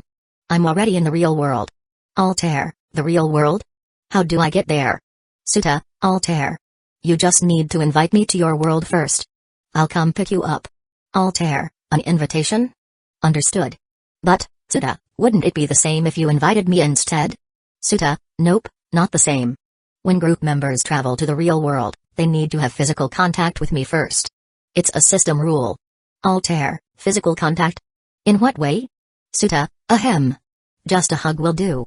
That's the system's rule. Altair, don't take it out on me. Altair, a hug? That's not a problem. Such trivial things do not concern me. Tokaizaki Kurumi. Tokaizaki Kurumi, Suta. Suta, come pick me up first. I'm free right now. Suta, alright. Give me a moment, I'll clean up my place real quick, then head over. With the meetup plan finalized, Suta put his phone down. Deep inside, he felt a little excited. This would be the first ever in-person meeting of members from the friend group. After living alone for so long, Suta found himself genuinely looking forward to this gathering. As soon as he set his phone aside, he grabbed a broom and started cleaning. He even mopped the floor twice, determined to create a welcoming environment for his guests. Shinobu Shino, you really are like a child in some ways. She observed him with an amused expression. Suta, mind your own business. He shot her a glance before casually saying, if you've got nothing to do, you could help me, huh? His eyes widened in shock. Because Shinobu's appearance had changed. Just a few minutes ago, she had been a petite 8-year-old girl, lounging on the couch with a laptop, binge-watching anime completely lacking the dignity of a so-called king of monsters apparition. But now, she had transformed back into her 27-year-old self. Her voluptuous figure, her elegant curves, her angelic face. With just one cold glance, she could make men freeze in their tracks. Suta, wait. Why did you change back all of a sudden? Shinobu Shino, why does it surprise you? This is my original form, returning to it should not be shocking. She spoke indifferently while sipping on a cup of tea. Her movements were impeccably graceful. The tea set she was using looked incredibly luxurious. The intricate patterns on the cup suggested centuries of history. And the tea itself carried an exquisite fragrance that filled the air. Suta narrowed his eyes. His apartment definitely didn't have anything this fancy. Which meant she created all of this using her material creation ability? Just for aesthetic purposes? And she even changed back into her mature form just to match the mood? Suta, was that really necessary? He couldn't help but feel speechless. Why go through so much trouble? Couldn't she just be herself instead of putting on a show? Wasn't that exhausting? Shinobu seemed to notice his expression. She calmly explained, Shinobu Shino, Suta, I admire your honesty and your ability to be true to yourself. Being around someone like you is refreshing. Her golden eyes carried an icy yet noble light. Her posture was dignified like that of a queen. Shinobu Shino, however, I am not like you. The others will be arriving soon. And I am a vampire who has lived for over 500 years. A little dignity is required. Suta. At that moment, he realized. This woman was truly different from the others. Does this mean she sees me as one of her own? Alright. Since you put it that way, I won't tease you anymore. Once Suta finished cleaning the apartment, he turned to Kiss Shot and said, I'm heading out to pick them up. Stay home and don't wander around. Kiss Shot waved a hand dismissively. I'm not a child. Just go already. Chapter 56, a long-awaited reunion with Kurumi. When Suta opened his eyes again, the sunlight from the floor-to-ceiling windows shone directly onto his face. It was a bit dazzling. It seemed he had been transported into a cafe. However, none of the patrons around him were reacting with shock or alarm. Suta wasn't surprised by this. Before coming, he had consulted the system about the details of world travel. The system's teleportation mechanism was incredibly refined. It didn't just make him pop into existence. Instead, it gradually integrated his presence into the new world. To the people around him, it would feel more like, huh? When did this guy get here? Rather than, holy crap. Someone just appeared out of thin air. Suta glanced outside. It was noon back in my world. Here, it looks like afternoon. His gaze wandered across the cafe. Something about this place felt oddly familiar. After a moment, he remembered this was the same cafe where he had first met Kurumi. His eyes scanned the room, searching for her figure. Before long, He spotted her seated near the corner booth. Kurumi sat there elegantly, her posture as refined as a noble lady's. Every now and then, she would glance out the window, lost in thought. The golden afternoon light illuminated her delicate features, casting a soft glow around her. It gave her the ethereal beauty of a dreamlike maiden. She was so breathtakingly stunning that it was only natural that she became the focal point of the entire cafe. Suta noticed something. A man in a casual suit had just sat down across from Kurumi. Judging by his confident smile and body language, he was trying to hit on her. Kurumi barely spared him a glance before looking away indifferently. But the man was persistent. He leaned in slightly, flashing what he probably thought was his most charming smile. His mouth never stopped moving, likely spouting all sorts of pickup lines. And then under the pretense of removing a piece of lint from her hair, he reached out to touch her. Smack. Suta clapped a hand on his shoulder before he could make contact. "Hey there, buddy," Suta said with a friendly smile. "How about a handshake?" The man blinked in confusion. "Huh?" Out of habit, he extended his hand. Suta grabbed it and gently squeezed. Crack. A sickening snap echoed through the cafe. "Ag!" The man's agonized scream turned every head in the room. The other patrons frowned in annoyance, throwing irritated glances their way. Suta remained calm and composed, as if nothing unusual had happened. With a serene expression, he said, "You know, Jesus once said if someone slaps you on the right cheek, turn to them the other cheek also. So, would you like to shake hands with your other hand as well?" The man looked horrified. He scrambled to his feet, clutching his injured hand and bolted out of the cafe. Even as he fled, he turned back to glare at Suta in disbelief. Suta shook his head, unfazed. "Dude. You have no idea. I just saved your life." But that was fine. He was a man of noble morals. A silent protector. He did not require thanks. "Suta, you finally came." Kurumi's voice was soft, carrying a subtle smile. Suta pulled out a chair and sat across from her. "Yeah. Since time flows differently between worlds, I hope I didn't keep you waiting too long?" Kurumi shook her head. "Not at all. I only just arrived." As she spoke, she stood up from her seat and then, to Suta's surprise, she walked over and sat beside him. She leaned in slightly, pressing against his side. Suta stiffened. "Kurumi?" Kurumi responded with a playful whisper. "Isn't it normal for old friends to lean on each other after a long time apart?" At the same time, her hand started to move, her soft fingers traced over his chest, feeling through his shirt. "Suta." Something felt off. Wait a second. Was this really her usual behavior? No. Something was wrong. Kurumi was flirty, sure. But this was different. Her gaze wasn't just teasing, it carried genuine admiration. Even affection. Suta could feel it, a deep, overwhelming emotion, as if she was looking at someone she worshipped. He hesitated for a moment before raising a hand to her forehead. "Are you feeling all right? You don't have a fever or something, do you?" Kurumi's cheeks flushed pink. Her eyes glistened with an intoxicating allure. Her voice was breathless, almost like she was entranced. I'm fine. She took a slow, deep breath. "I can't seem to control my emotions right now." Her face was so red she looked like she had just swallowed an aphrodisiac. Suta's expression turned serious. After a brief moment of thought, he narrowed his eyes. "Kurumi. Is this one of your clones?" Footsteps. Suta heard approaching footsteps from behind him. But before he could turn to look, two soft hands suddenly wrapped around his neck from behind. A warm breath tickled his ear. Then, a calm, refined voice whispered, "I didn't expect you to figure it out so quickly, Suta.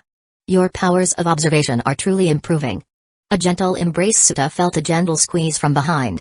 Kurumi, now satisfied after embracing him from behind, walked around to take a seat across from him. "As you can see," Kurumi gestured toward the girl still clinging tightly to Suta's side, "this child is one of my clones." She cast a brief glance at her own clone and smiled softly. "Do you remember last time?" she asked, "when you criticized me for the way I treated my clones?" Suta nodded. "I remember," he said, then hesitated for a moment. "Wait. Don't tell me. Were you angry?" "Of course not," Kurumi replied with a charming chuckle. "If anything." She rested her delicate hand against her cheek, gazing at Suta with unusual warmth. "I was actually very moved." "Suta? Huh?" "That moment," Kurumi continued, "was so precious to me that I wanted to preserve it forever. So I created this child." She glanced toward her clone and smiled knowingly. "As you can see, she really likes you, Suta." He could feel the clone pressing against his side, soft and warm. His expression turned into one of helpless amusement. "So," he said, "she's basically you, but stuck in that emotional state?" "Exactly," Kurumi giggled. Well then, Suta-kun. Her voice was playful, but her golden eyes gleamed with mischief. Have you finally realized how utterly irresistible I am? Realized? If she pressed any closer, Suta felt like he might turn into Yashikage Kira. Trying to compose himself, he reached out and ruffled Clone Kurumi's hair. She purred in satisfaction, closing her eyes like a contented cat. A strange itchy feeling crawled up his heart. This was actually kind of cute. By the way, he asked, trying to change the subject, did you finish testing the world line shift delay? Kurumi nodded. For small events, the world line takes about 2 seconds to adjust. 2 seconds. Suta's brows furrowed slightly. Before he could dwell on it, he felt soft fingertips press against his forehead. Clone Kurumi was gently rubbing away the frown from his face. Suta sighed in defeat. 2 seconds isn't bad, he admitted. If we time it right, we should be able to escape to the real world without issue. But what about big events? He asked. Are the delays the same? Kurumi shook her head. I haven't had a chance to test that yet. She hesitated for a moment. Then, to Suta's surprise, she suddenly looked unsure. Her lips parted slightly, as if she wanted to say something but wasn't sure how. Suta noticed immediately. What's wrong? He asked, curious. Kurumi fell silent for a few seconds. Then, unexpectedly, she asked, Suta, do you think the other spirits, the ones created by my Otakamiya, are my sisters? Sisters? Suta blinked. I guess. Technically? If I change the past. Kurumi's voice lowered slightly. Will they disappear? Suta froze. He hadn't expected that question. Yatagami Taka probably will, he said honestly. She was created entirely from spirit mana, right? If Maio was never born, then she'd never exist. As for the others. He furrowed his brow, recalling the details. They were originally humans before turning into spirits, right? They'd probably just go back to being human again. As different people. In other words, Suta sighed, all the current spirits would disappear. The moment the words left his lips, a realization struck him. His eyes widened. Kurumi. He suddenly felt uneasy. Wait. Are you having second thoughts about changing the past? Kurumi gently shook her head. I want to change the past, she murmured. I want to erase the tragedies I suffered. But. Her voice softened. She lifted her crimson gaze, eyes shimmering with an emotion that made Suta's heart tighten. I also want the spirits to continue existing. I want them to stay in this world. Suta, she whispered, tell me. What should I do? Suta. Suddenly, everything felt so much harder. Way too hard. Chapter 57, another multiplayer task. Suta looked at Kurumi, who was gazing at him with expectant eyes. He summed up her words briefly, so basically. You want everything? Yes. I want to change history, but I also want the spirits to survive. Kurumi looked at Suta, her golden eyes shimmering with both hope and nervous anticipation. I know. This is a lot to ask. Actually, it's not that hard. Actually. Suta suddenly interrupted Kurumi. It's not that hard. Kurumi blinked, momentarily stunned. Not that hard? She echoed, disbelief lacing her tone. You have a way? Suta shook his head. I don't, he admitted. But. He leaned back, tapping his chin thoughtfully. I can just search for clues on Beidou when I get back. Kurumi, of course, knew what Beidou was. After all, she had spent over 2 months living in Suta's world. She was well aware of his daily habits, including exactly what time he woke up in the morning to cough. Of course, it wasn't like she deliberately spied on him. There were just a few occasions when she had tried to wake him up for breakfast and accidentally touched. Ahem. Thankfully, Suta had no idea about this. The issue is pretty straightforward, Suta continued. Altering history and keeping the spirits alive are two contradictory goals. Pulling both off at the same time is gonna be very difficult. So we'll need a well-thought-out plan beforehand. That might take some time. You're not in a rush, are you? If the Friends group's teleportation rules weren't so restrictive, this whole thing would be much easier. Suta could have just hugged each spirit one by one, brought them to the real world, and safeguarded them there. Problem solved. But unfortunately, only Friends group members could travel with him. No rush, Kurumi murmured, shaking her head lightly. I've waited this long already. A little more time won't hurt. Suta thought for a moment, then suggested, since there's no rush, why don't we handle Altair's task first? If we complete it, we'll get a ton of points. Then we can buy more teleportation cards and start looking for outside help in other worlds. That should solve your problem. Sounds good, Kurumi smiled, visibly relieved. Let's do it your way. She exhaled softly, before tilting her head with a gentle smile. Suta, She murmured, "Thank you. For putting up with my selfishness. I feel like I owe you more than I could ever repay." Then, without warning, her teasing smirk returned.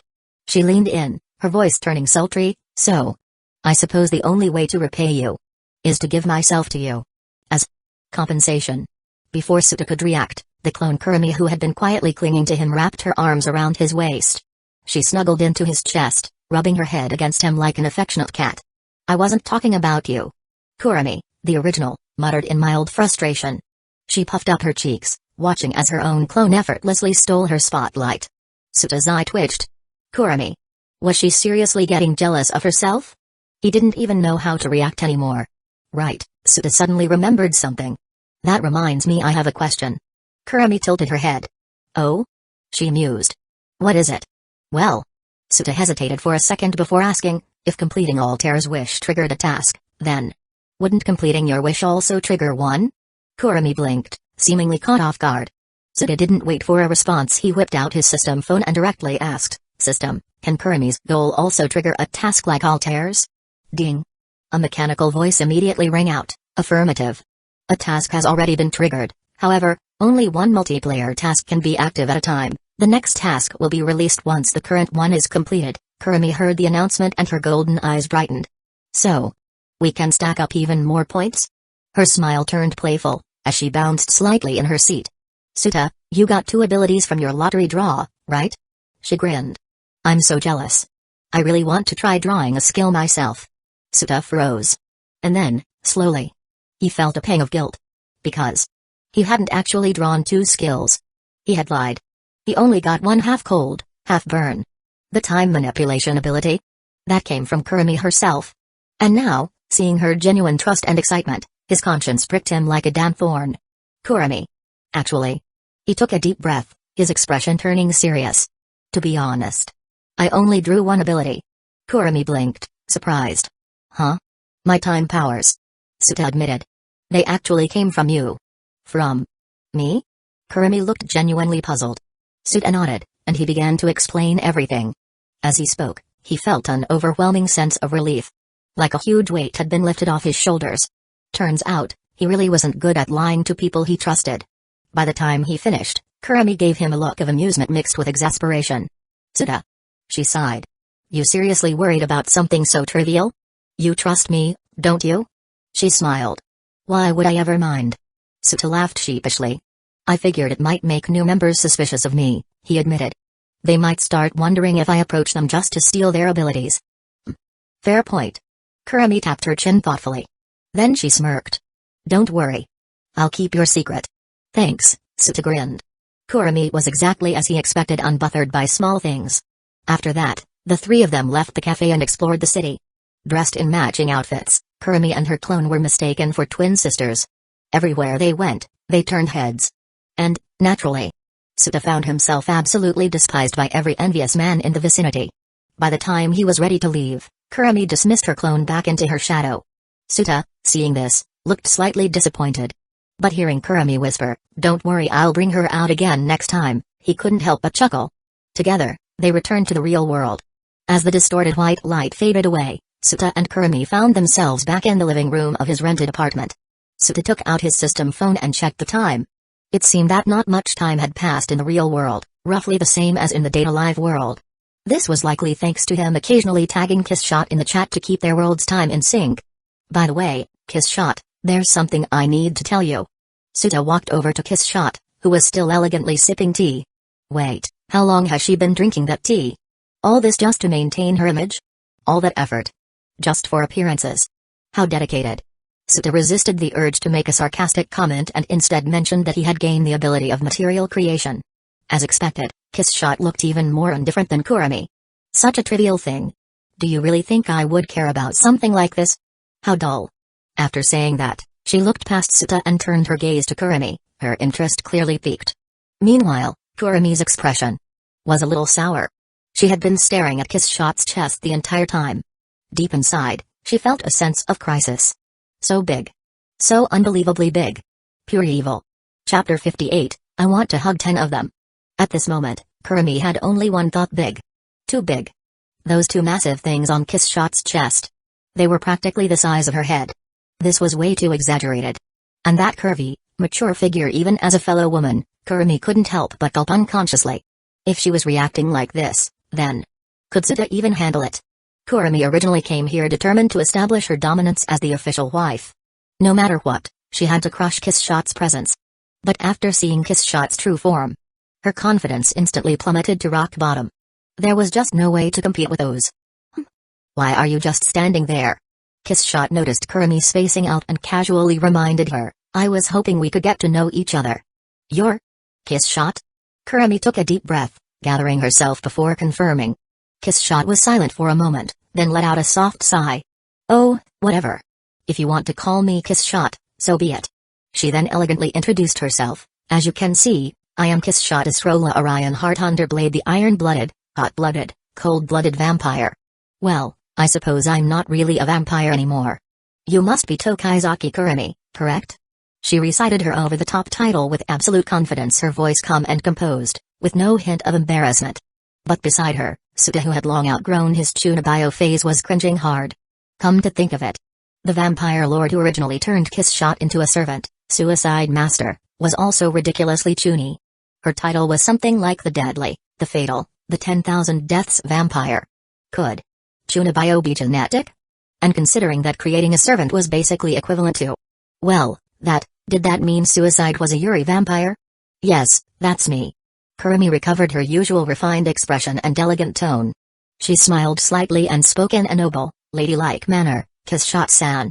You're quite different from what I imagined. Oh? Kiss Shot tilted her head slightly, intrigued.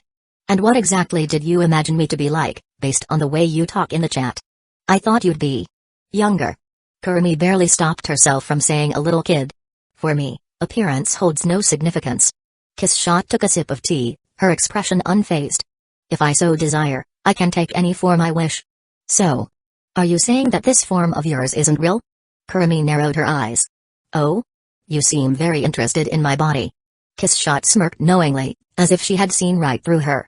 She grinned playfully and said, I hate to disappoint you, but this is my true form at age 27, the age I was when I became a vampire. There's nothing fake about it. Kurumi's eye twitched slightly. Do foreigners all grow like this? Not willing to back down, she countered with a smirk. Oh my, don't get the wrong idea, Kiss Shot-san. I have no expectations whatsoever. Kurumi then dropped a bombshell. Kiss Shot-san, you might not know this, but Tsuta actually prefers petite girls. She softly giggled, shooting a meaningful glance at Tsuta. He especially likes girls who are smaller and younger than him. In fact, he often asks me to make younger versions of myself for him to admire. Kurumi's words carried 3 hidden messages for Kiss Shot. Her height was in Tsuta's strike zone. She could transform into a lily any time. She was fully capable of certain things. Hearing this, Kiss Shot narrowed her golden eyes and glanced at Tsuta with suspicion, her gaze filled with silent judgment. No wonder this guy always wanted her to take on a child form. Tsuta. What did he even say? Why was he getting sprays out of nowhere? Alright, why is there so much gunpowder in your conversation? Tsuta pulled Kurumi to the couch and poured her a glass of water, then said, you two wait here for a bit. Altair already sent me an invitation. I'll go pick her up and bring her to the real world so we can discuss the mission. I'll go with you. Kurumi suddenly stood up. Huh? I can handle this alone. Tsuta was speechless. Why was Kurumi trying to butt in? Bringing a female group member over required physical contact. Did she really think he could just carry 2 people at once on the way back? Kurumi sighed helplessly and looked at him. Tsuta, you trust people too easily. If Altair turns on you, what are you going to do? You said it yourself, she's extremely powerful. But you're so weak right now, going alone is way too risky. You have 0 protection. Kurumi, did you really have to rub it in so hard? Yes, he was weak, so weak, a total weakling. Kurumi continued, that's why I should go with you. If anything happens, at least I'll be there to protect you. Tsuta, she has a point. Kiss Shot suddenly stood up as well. Her golden eyes narrowed slightly. I too shall accompany you.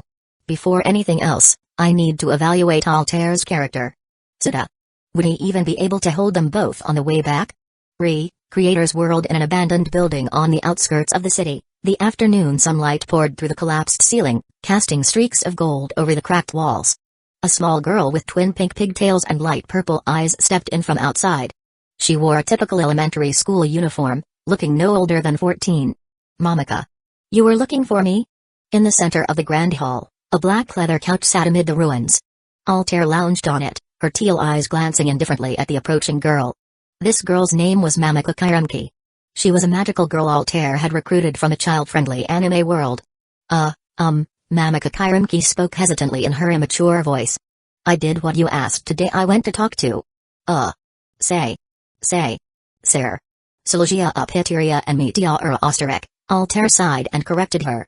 This girl had a terrible memory for names, a flaw her creator had deliberately written into her character. Yes, them. I tried to convince them to join us, but they wouldn't listen and then we started fighting. Mamoka's face fell. Now things are even worse between us. What do we do next? Altair fell silent. Her emotions were complicated.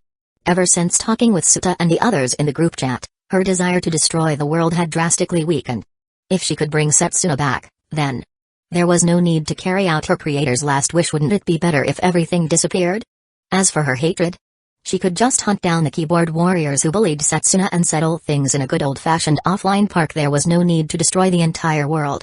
Which meant she no longer had a purpose. So when it came to Mamoka and the others, Altair honestly didn't care much anymore. To be honest, she was tempted to just leave them alone. Of course, she wasn't heartless enough to just say, what to do? Nothing. Just go do whatever you want. After thinking for a moment, she turned to Mamoka and said, Sylgia and Meteora's hostility. It's probably directed at me personally. After all, I had a bad history with them. The fact that you fought them today was my fault. Altair hesitated, then said, just ignore this for now. Go find your creator instead. Yes. She would take responsibility for this situation. But only after she revived Setsuna. Buzz, her phone vibrated. Altair quickly reached into her military coat and pulled it out. It was a message from Suta in the friend group chat. He had DM'd her, saying he was on his way. Mamoka, I have to leave for a bit. With that, Altair stood up and vanished into the sky through the broken rooftop. Here's an explanation. Altair crossed into reality on the exact day of Setsuna's death. Moreover, she somehow knew that Setsuna's final wish was, it would be better if everything just disappeared. So, inheriting this wish, Altair sought to erase the world. The series never explains how she knew about this wish. The best guess is that Setsuna's death itself created some sort of connection with Altair, transmitting her final wish while also triggering Altair's ability to break through the boundaries of fiction and enter reality. In other words, Setsuna's death might be the very cause that enabled Altair's existence in the real world. So, creating a fake body to replace Setsuna's death wouldn't change anything because her death was a necessary event for Altair's crossing. This is why they didn't choose to alter the timeline to bring Setsuna back. Some readers also asked, why not reverse the time of the urn to bring Setsuna back? Ahem. Honestly, I didn't think of that at the time. Writing 10,000 words a day makes it easy to overlook certain details, so I didn't have time to fully consider every possibility. Hope you all understand. These two plot holes have now been patched up. Chapter 59, From now on, I won't dare to kill off characters casually. Altair soared swiftly across the sky.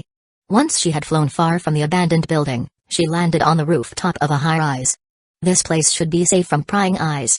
After confirming that no one else was around, Altair stood quietly, waiting. Suta had already explained that the system's teleportation ability would place him near the friend group member who sent the invitation. Altair didn't want Suta to be discovered by Mamoka and the other creations, in case anything unexpected happened. So she chose to avoid everyone. Soon, about 3 meters away from her, a bright white light suddenly flared up. Altair watched as the figure inside the glow slowly materialized, a delighted expression appearing on her face. The system and the friend group are real after all. Her lingering doubts finally disappeared. Suta, welp. Before she could finish her sentence, Altair froze mid-speech. As the light dissipated, what she saw was a man standing in the middle, his arms wrapped around 2 women. Altair's eye twitched. The man in the center should be Suta, and the 2 women. Kissshot and Tokaizaki Kurami? Wait, so this is the kind of relationship they have? Huh? Why are you looking at me like that? Suta also took a moment to observe Altair. She looked just as he remembered: long silver twin-tailed hair, an exquisitely beautiful face, and heterochromatic eyes with a red outer ring and a blue inner ring, of fantastical beauty far beyond that of real humans. Though, her eyes weren't as dramatic as Kurami's clock eyes. Right now, Altair was dressed in her signature military attire: a navy blue cavalry cap, a Spanish-style double-layer coat, knee-high socks, and thick platform heels. Her entire look resembled a modified military uniform, giving off a cool and commanding presence. Noticing the strange look Altair was giving him, Suta let go of Kurumi and Kiss Shot, clearing his throat and explaining, "It's not what you think. Didn't I already tell you before? The system has a rule when crossing worlds, the group leader must be physically touching someone." Suta shrugged helplessly, adding, "I really don't have a choice here." His tone carried a hint of gaining benefits yet still pretending to complain. "I was going to say this earlier but this system rule is really shady." Kurumi clicked her tongue, mocking as she crossed her arms. However, she was smiling faintly, seemingly quite satisfied with the fact that she had just been held by Suta. But as soon as she glanced sideways at Kiss Shot, her smile immediately faded. "So, you must be Altair." Kiss Shot stepped forward. At 182 centimeters tall, with a proud expression and a cold tone, she radiated an overwhelming presence. She was clearly the most intimidating one among them. Altair had to admit. She felt slightly pressured. "Yes, that's me." Altair nodded, quickly regaining her composure, and smiled politely, "Welcome to my world." After that, the four of them introduced themselves properly, finally matching names to faces from the group chat. "By the way, Altair," Suta suddenly asked, "did you just arrive in the real world, or have you already pulled in a lot of characters?" He was curious to know how far the plot had progressed. "Many characters have already been summoned." Altair raised both hands slightly, sensing the state of holopsychon ability. After a moment, she assessed, "The restorative force of this world has already been disrupted. But not to a significant degree yet. I'm a bit curious." At this moment, Kiss Shot cut in, "I've already watched your story in the real world. Now, I want to know what are you planning to do next? If Setsuna Shimazaki is resurrected, then everything you're doing now will become meaningless, won't it? So, what do you plan to do with all these characters you've summoned?" Right now, Kiss Shot was experiencing a bizarre feeling. It was the same feeling that Suta had when he first met Tokaizaki Kurumi. The sensation of seeing a fictional character appear before your eyes. It was surreal. "That's a question I haven't fully figured out myself." Altair sighed lightly and admitted, "I brought these characters into the real world because I wanted to use them. But now that I no longer need them, I don't really know what to do with them anymore." Suta added, "The simplest option would be to send them back to their original worlds." But at this point, Suta suddenly sighed. "What's wrong?" Kurumi asked with concern. Suta hesitated for a moment before explaining, "Honestly, I'm a little uncomfortable with how reality and fiction work in this world. If the fictional worlds created in reality actually exist, then that means every time an author writes a dark story, or kills off characters, they're actually causing real people to suffer." Suta's expression turned slightly conflicted. "The problem is, the authors aren't doing anything wrong. They're just telling their stories. So of course, they wouldn't think twice about how many people they're killing off. Even if the authors find out the truth, most of them might start holding back on killing off characters out of caution. But if they don't actually feel the consequences, that restraint won't be reliable." Suta continued, "I remember that in your world, Altair, there was an author like this Blitz's creator. Even up until the very end, she kept saying she would create more tragedies to make the story more interesting. Even though she knew she was literally killing real people." Altair looked at Suta with a hint of surprise. She felt like she was starting to get a clearer read on his personality. "So, what you mean is," Altair asked, "there's a fundamental problem in the relationship between authors and their creations?" "Yes. And it's a big problem." Suta nodded, then gave an example. "I once read a story in a book. It was about a man born into a noble family in ancient times. He was extremely timid. Even though he held great power, he never dared to personally take a life. He was even terrified when others slaughtered pigs in front of him. Yet, because of his greed, during a brutal winter battle, he decided to cut costs on military supplies. As a result, the soldiers received poor quality winter coats, and by morning, nearly a quarter of them had frozen to death in the barracks. This noble didn't have the guts to kill someone directly, but he had no problem indirectly causing the deaths of countless people." Suta looked at Altair and continued, "Blitz's creator is just like that noble. Even after she found out the truth, even knowing that her writing was killing people, she still felt nothing when she casually wrote off characters. Because she simply had no sense of actually taking a life. That is a serious issue that can't be ignored." Hearing this, Altair fell silent for several seconds before finally speaking. "I've never really considered this before. After all, my own creator was a gentle person. She wouldn't have deliberately put me through tragic events." Suta sighed, "Shimazaki Setsuna wouldn't. But that doesn't mean others wouldn't. And to be fair, the authors aren't actually doing anything wrong. It's not their fault for writing stories without knowing the consequences. That's what makes this world so twisted. A simple act of creating a story, something that should be harmless, has become something incredibly dangerous." Suta then offered, "Altair, you're also standing from the perspective of a created being, right? You should pay attention to this issue. If you ever need help, come find me. I'll help you figure out a way to fix this. In reality, Suta's own world wasn't much different. But when he had asked the system last time, he was relieved to learn that even if someone altered a story in the real world, it wouldn't affect the actual world of the story. That meant his reality and fictional worlds weren't connected. Which was a good thing. But in Altair's world, reality and fiction were still linked. If an author suddenly got inspired to write a character's tragic death, that character would really die.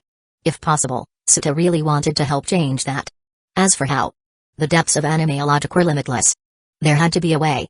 Of course, that can wait. For now, let's focus on bringing Shimazaki Setsuna back to life. Suta then exchanged a look with Kurumi and Kiss Shot. The two of them instantly understood and stepped forward. And just like that, the three of them embraced. Suta had Kurumi on one side, Kiss Shot the other.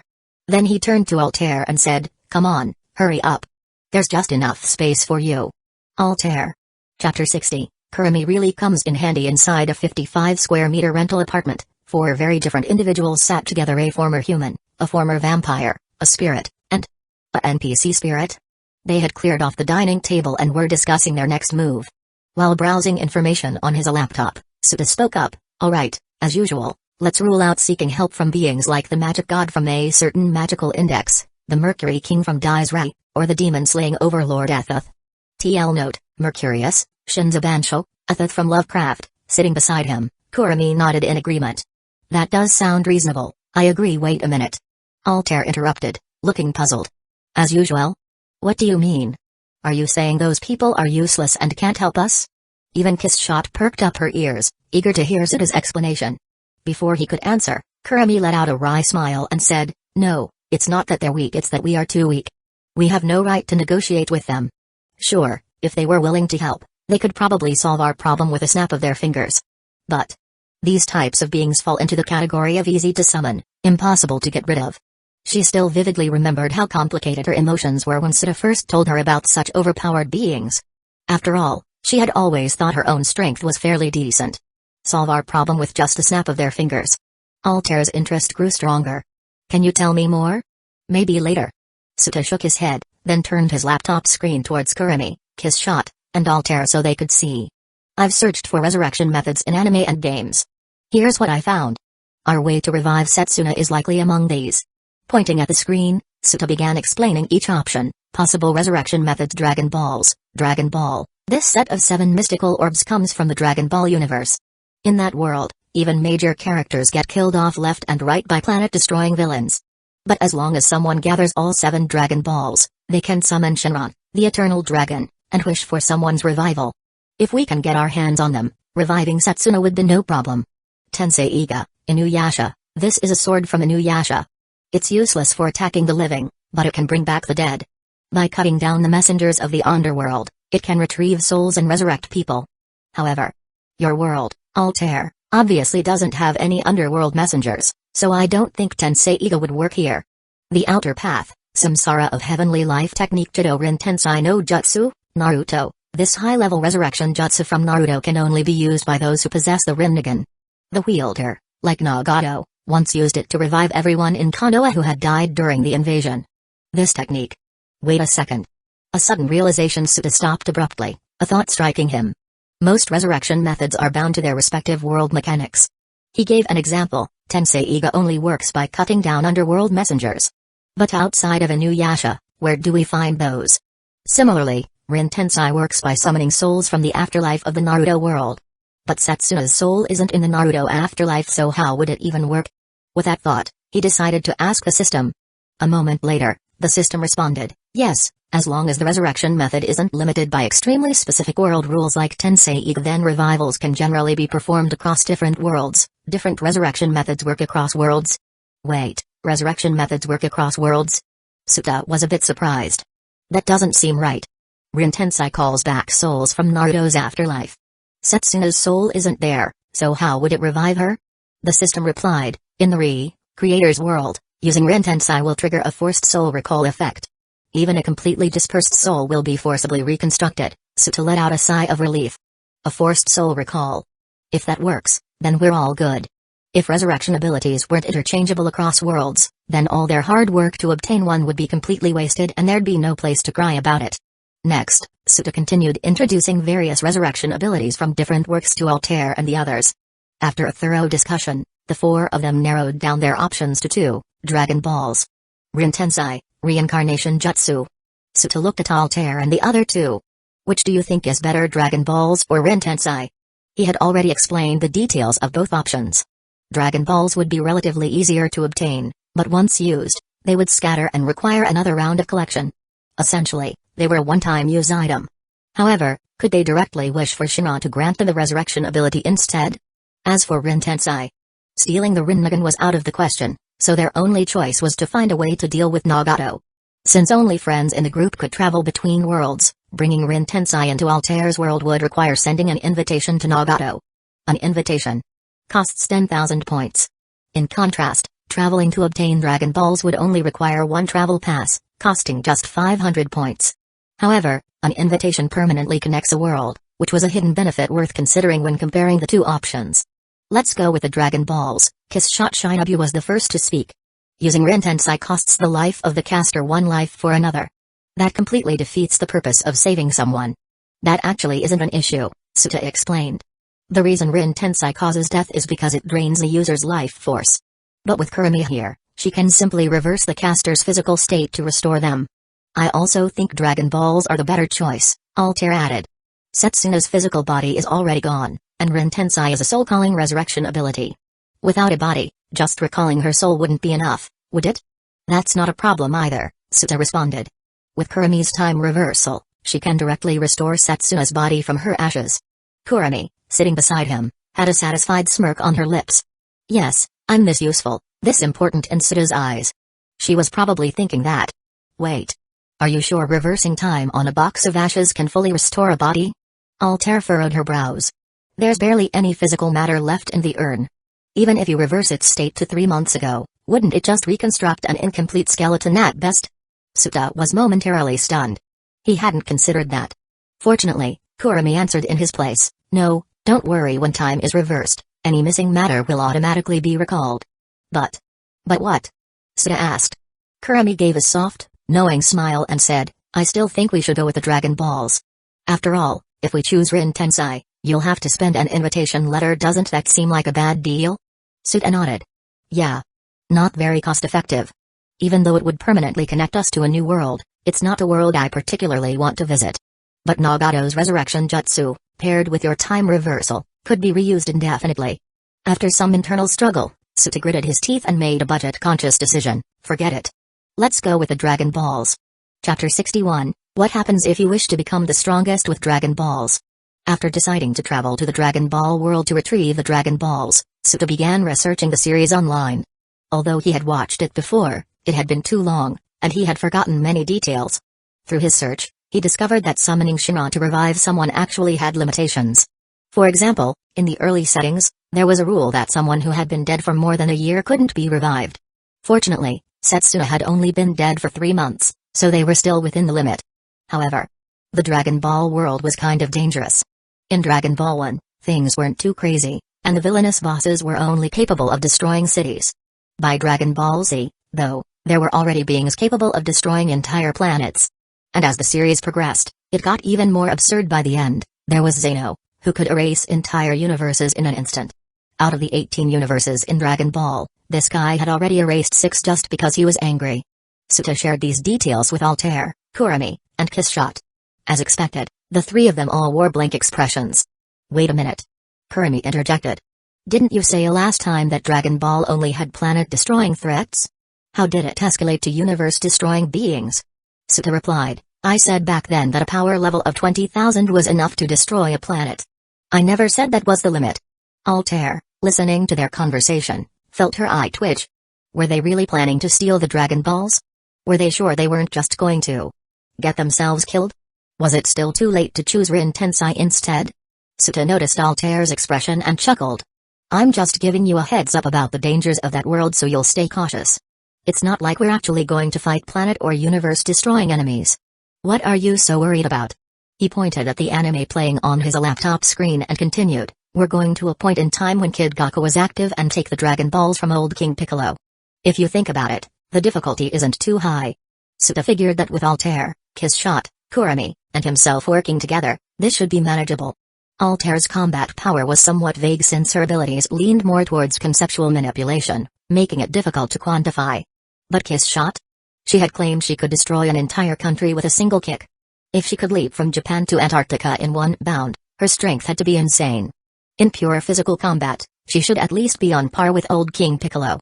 And with him and Kurami using sneaky time-stopping tactics, there shouldn't be a problem stealing the Dragon Balls. Yeah, this should be solid. Even if something went wrong, Suta wasn't too worried. After all, he still had a trump card. He could use his material creation ability to generate antimatter. If it collided with air, boom. That would be a very effective last resort. Of course, the energy release would be completely uncontrollable. It would be a mutually assured destruction type of move. But with his regeneration ability, he should be able to survive a few rounds of explosions. Probably. By the way, Suta, I've got a question, Kurami suddenly spoke up, pulling him out of his thoughts. What is it? You said that after we collect the Dragon Balls, we could just wish to become omnipotent gods ourselves, right? Would that work? Kurami's voice was filled with curiosity and excitement. If that works, we could just revive Setsuna ourselves. You're overthinking it. Suta shook his head. The Shinran summoned by the Dragon Balls isn't all powerful. There are Super Dragon Balls, though, which are said to be able to grant any wish. Any wish? Kiss Shot, who had been silently listening, suddenly chimed in. She seemed intrigued. I suggest we go after these Super Dragon Balls. It sounds fun. Seriously? Suta sighed. Each Super Dragon Ball is as big as a planet. Even if we found them, could you carry them? He waved a hand dismissively. Alright, enough with the unrealistic ideas. Here, take the laptop and review the story details. We're basically stealing food from a tiger's mouth here, so we need to gather proper intel. He handed the laptop to Altair, Kurami, and Kiss Shot. Meanwhile, he pulled out his phone and started researching old King Piccolo, formulating a strategy in his mind. Oh, right. System. A sudden thought struck him. If we take the Dragon Balls out of the Dragon Ball world, will they still work? If they didn't, he would have wasted his points for nothing. The system quickly responded, yes. Friends group members have a system-provided worldview integration function, which allows different fictional settings to merge and influence each other. This is why Kurami can use data lives space quakes in other worlds. If a friends group member uses the Dragon Balls, Shinran will be summoned in Creator's world due to this function. However, if someone outside the group tries to use them, they won't work. Worldview integration function. Suta was momentarily stunned, then grinned in excitement. That's actually a really useful ability. And so, time flew by. In the blink of an eye, several hours had passed. The sun was now starting to set. After reading through the materials, the four of them were ready to set off for the Dragon Ball world. Suta had already exchanged his points for a world travel card. Altair, Kurami, and Kiss Shot were standing around him, watching him closely. Seeing their expectant gazes, Suta gave his final instructions. Remember, once we get there, we must end things quickly. As soon as the battle is over, we return to reality. No lingering around. You're worried that we might attract the attention of powerful beings? Kurami asked with slight concern. Probably not, Suta reassured her. People in Dragon Ball have insane battle power, but how do I put it? They kinda suck at general abilities. It feels like all they know how to do is fight. There's even a guy who can destroy planets but dies from a heart disease. Suta chuckled. So it's unlikely we'll get noticed. This is just a precaution to avoid any unexpected trouble. Alright, let's get this started. Kurami's eyes sparkled as she smiled and immediately pressed herself against Suta. Kiss Shot followed next. Altair sighed softly as she watched the scene unfold. She was already getting used to this. System, use the world travel card. Target time, 1 minute before old King Piccolo gathers all 7 Dragon Balls. Target location, the battlefield where he fought Master Roshi, where Roshi used the evil containment wave. As soon as Suta finished speaking, a bright light engulfed the 4 of them. When he reopened his eyes, the first thing he saw was an open, grassy plain. The ground beneath him felt soft, and when he looked down, he saw lush green grass. In the distance, strange rock formations resembling towering stone pillars jutted out across the landscape. A truly bizarre environment. Be careful. Altair's voice suddenly rang out, tinged with tension. I can sense a very strong energy signature nearby. Chapter 62, 4 Scheming Bastards' Energy Fluctuations? Could it be that Master Roshi is using the evil containment wave to seal old King Piccolo? Suta followed Altair's pointing finger and looked in the direction of the commotion. What entered his vision was an explosion of shockwaves, the wind swirling erratically, and an unknown energy creating intense flashes of light. The sheer force was terrifying. In the original Dragon Ball story, Master Roshi had planned to sacrifice himself to use the evil containment wave to seal old King Piccolo inside a rice cooker. If he had succeeded, this major villain would have been removed early, preventing the subsequent power escalation battles that define the series.